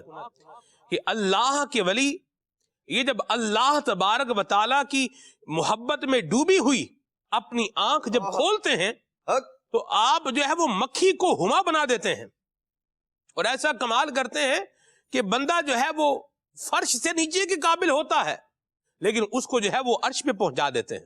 تو یہ نگاہ ولی کا کیا ہے, ایک کمال ہے. تو جس طرح نظر جو ہے اس کے برے اثرات ہیں ویسے ہی اولیاء کی, صلحاء کی نظر کے کیا ہیں, یہ اچھے اثرات ہوتے ہیں وللہ الحمد. ٹھیک ہے, بری نظر میں تاثیر ہے تو اچھی نظر میں کیسی تاثیر, یقیناً تاثیر ہے, یقیناً. اور نبی پاک صلی اللہ علیہ وسلم کی نظر کی بھی تو پھر کیا ہی بات ہے, پر وہ اس سے تو کسی کا کمپیریزن اور مقابلہ ہی نہیں ہے. لیکن جو ان کی تعلیمات کے سانچے میں ڈھل جاتے ہیں, میں قربان جاؤں. آپ دیکھیں کہ ایک چیز ہوتی ہے, مٹی ہے نا, مٹی کیا کر رہی ہے؟ مٹی آپ دیکھیں اڑتی پھرتی آپ کو نظر آ رہی ہے. کوئی مٹی کو بڑا سجا کر کے کسی نے رکھا ہو, بڑا خوبصورت کر کے یہ رکھا ہوا ہو, عام مٹی کی میں بات کر رہا ہوں, یہ نہیں ہوتا. لیکن یہی مٹی پانی میں گند کر, سانچے میں ڈھل کر اینٹ بن جائے اور پھر بھٹے کی آگ کے اندر پک جائے, تو اب آپ دیکھیں وہ آپ کو ایسے جو ہے وہ روڈ پر بکھرائی نظر نہیں آئے گی. قیمت والی بھی بن جاتی ہے, مہنگی بھی بن جاتی ہے. اینٹیں آج کل آپ دیکھیں کہاں ریٹ پہنچا ہوا اینٹوں کا, یہ بھی ایک اگلی بات ہے بھارت, یہ تو ایک دوسری بات ہو جائے گی. تو یہ اینٹ کس چیز کی ہے؟ حقیقت کیا ہے اس کی؟ مٹی ہے نا. تھی مٹی, کچھ جو ہے وہ اڑ رہی تھی, گرد بن کے جو ہے وہ اڑ رہی تھی, اور جھاڑو دے کے باہر نکالی جا رہی تھی, پھینکی جا رہی تھی, اور یہ بھی مٹی ہے, یہ خریدی جا رہی ہے. برتن ہے مٹی کا. آپ دیکھیں مٹی تو کیا تھی, مطلب کیا مٹی کے اوپر میں تبصرہ کروں, لیکن اب کیا ہے, اب اس کو خریدا جا رہا ہے, برتن بن گیا, وہ سانچے میں ڈھل کے وہ اینٹ بن گئی ہے. تو یوں ہی جب اللہ والے اپنے آپ کو اللہ رسول کی تعلیمات کے سانچے میں ڈھال دیتے ہیں اور عشق الہی کا جام پی کے دنیا سے توجہ ہٹا کے اللہ کریم سے اپنی لو لگا لیتے ہیں, تو پھر ان کو اللہ کریم وہ عطا فرماتا ہے کہ جو ہر کسی کس و ناقص کو ملتا نہیں ہے. اب گرد جو ہے وہ جو روڈ پہ اڑ رہی ہے, جس کو جو ہے وہ جھاڑو دے کے اکٹھا کر کے جو ہے وہ سنبھالا جا رہا ہے, اب وہ گرد بولے کہ میں اس اینٹ کے مقام پہ ہو جاؤں جو مہنگی بک رہی ہے, تو یہ نہیں ہو سکتا. یہ بھی اللہ کی تقسیم ہے. کوئی ٹھڈے کھا رہا ہے اور کوئی جو ہے وہ عزتیں پا رہا ہے. تو بہرحال اللہ رحمت کی نظر فرمائے. تو اولیاء سے کمپیریزن کرتے ہوئے اپنی اوقات اور حیثیت بھی بندہ جو ہے وہ دیکھ کر کے رکھے کہ ہم کیا ہیں اور اپنا کمپیریزن کہاں کر رہے ہیں. اولیاء کے بارے میں کہا جاتا ہے کہ نوافل پڑھتے تھے. حضرت خواجہ قطب الدین بختیار کاکی کی عبادت کا عالم انشاءاللہ ہم رکن شورا سے ابھی سننے جا رہے ہیں. تو بات ہم سے تو نہیں پڑھے جاتے, یوں فلاں اللہ کے ولی کی یہ کرامت ہے, ہم سے تو نہیں ہوتی, یوں ہوا ہم سے تو نہیں ہوتا. تو جو آپ غوث پاک بھی تو نہیں نا. جو ہے نا وہ چیزیں دیکھنے کی کمپیریزن, بندہ اپنا کیا خاک جو ہے وہ اڑنے والی زمانے میں لوگ اپنا جو ہے وہ منہ جو ہے وہ اوپر کپڑا کر لیتے ہیں, ماسک لگا لیتے ہیں کہ بھئی یہ مٹی ڈسٹ الرجی نہ ہو جائے, یہ ڈسٹ ہے یہ الرجی کر رہی ہے, بیماری دے رہی ہے یہ بھی خاک. لیکن اگر یہ آقا کریم صلی اللہ علیہ وسلم کے شہر مبارک کی خاک ہو تو شفاء لکل داء ہے, ہر بیماری سے شفا ہے. پھر نقاب بھی ہٹوا دیے جاتے ہیں, نقاب بھی ہٹوا دیے جاتے ہیں, بالکل سبحان اللہ. تو یہ جو بات ہے نا وہ ویسی ہی بات ہے. بہرحال اللہ ہمیں اولیاء کا باادب بنائے اور ان کی تعظیم کرنے والا اللہ ہمیں بنائے. رکن شورا سے ہم سنیں گے کہ ان کی عبارت کا کچھ عالم بتائیں. حضرت خواجہ قطب الدین بختیار کاکی رحمۃ اللہ علیہ, اگر ان کا نسب دیکھیں تو یہ حسینی سید ہیں, اللہ اکبر, اور نسبت دیکھیں تو حضرت خواجہ غریب نواز سید حسن سنجری رحمۃ اللہ علیہ کے خلیفہ بھی ہیں, مرید بھی ہیں. اور مرید کہاں ہوئے؟ بغداد میں حضرت امام ابو لیث سمرقندی رحمۃ اللہ علیہ کی مسجد میں. اور جب حضرت شہاب الدین سہروردی بھی موجود ہیں, شیخ برہان چشتی بھی موجود ہیں, دیگر بزرگ بھی موجود ہیں, وہاں پر بیعت کا شرف پاتے ہیں اور 17 سال کی عمر میں خلافت پاتے ہیں. قربان جاؤ, یہ بڑی بڑی نسبتیں ہیں جی. اور آپ کے مرید جو ہے وہ بابا فرید گنج شکر رحمۃ اللہ علیہ, یعنی جس طرف سے بھی دیکھیں تو آپ ایک بڑی جامع شخصیت ہیں. لیکن آپ نے کبھی یہ نہیں کہا کہ میں حسینی سید ہوں اس لیے مجھے عبادت کی ضرورت نہیں ہے, صحیح, میری میری بڑی نسبت ہے اس لیے مجاہدے کی حاجت نہیں ہے, میرے بڑے بڑے مرید ہیں, با کرامت مرید, مجھ سے بھی کرامات صدور ہوتی ہیں, صادر ہوتی ہیں, تو لہٰذا جو ہے وہ مجھے کوئی نفل پڑھنے کی, کوئی عبادت کرنے کی ضرورت ایسا نہیں. آپ 5 وقتہ نمازیں تو پڑھتے تھے, تصور بھی نہیں ہو سکتا کہ وہ نماز قضا کرے. دن میں 100 رکعت نوافل ادا کرتے, اور رات میں جو ہے وہ 3,000 بار درود پاک پڑھا کرتے تھے. اور جو ہے اس کے علاوہ آپ کم کھاتے, کم سوتے, کم بولتے, لوگوں سے بھی کوئی زیادہ یوں ملاقاتیں نہیں کرتے تھے. اور آپ کا ایک قول ہے, آپ فرماتے ہیں کہ مرد کا کمال 4 چیزوں میں ہے کہ وہ کم کھائے, کم بولے, کم سوئے اور لوگوں سے کم ملے.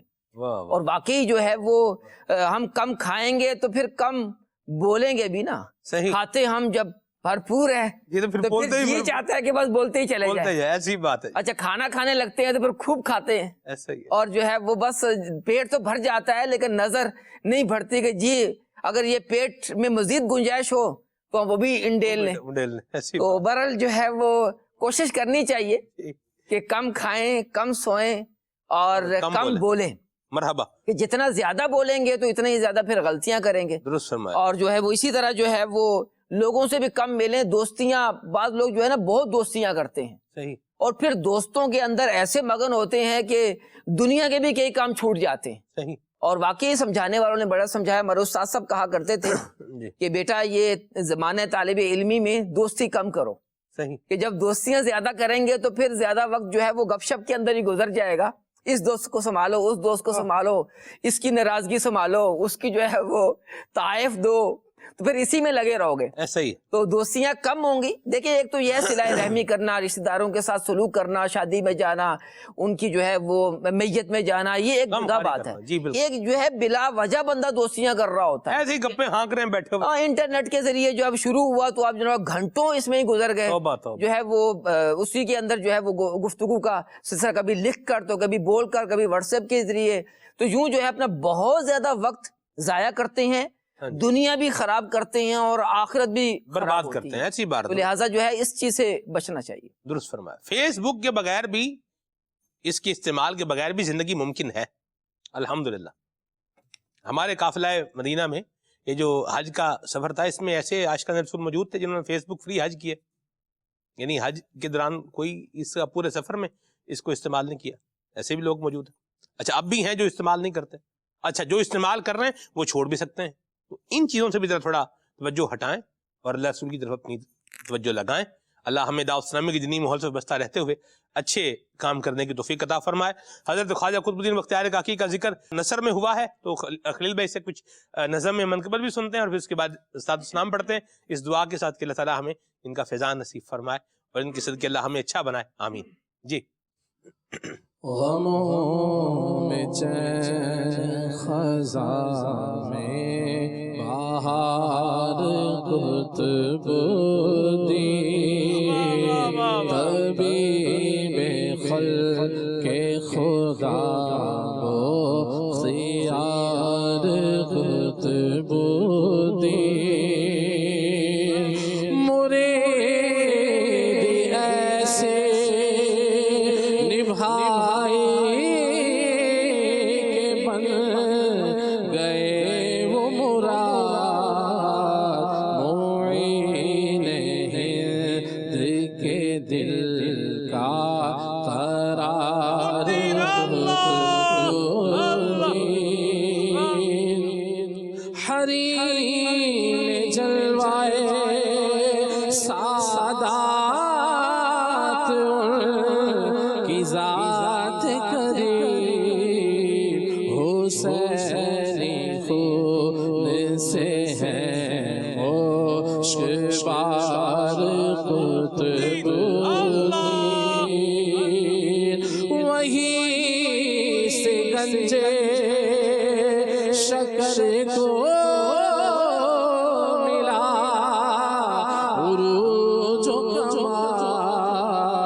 محسوس کر رہا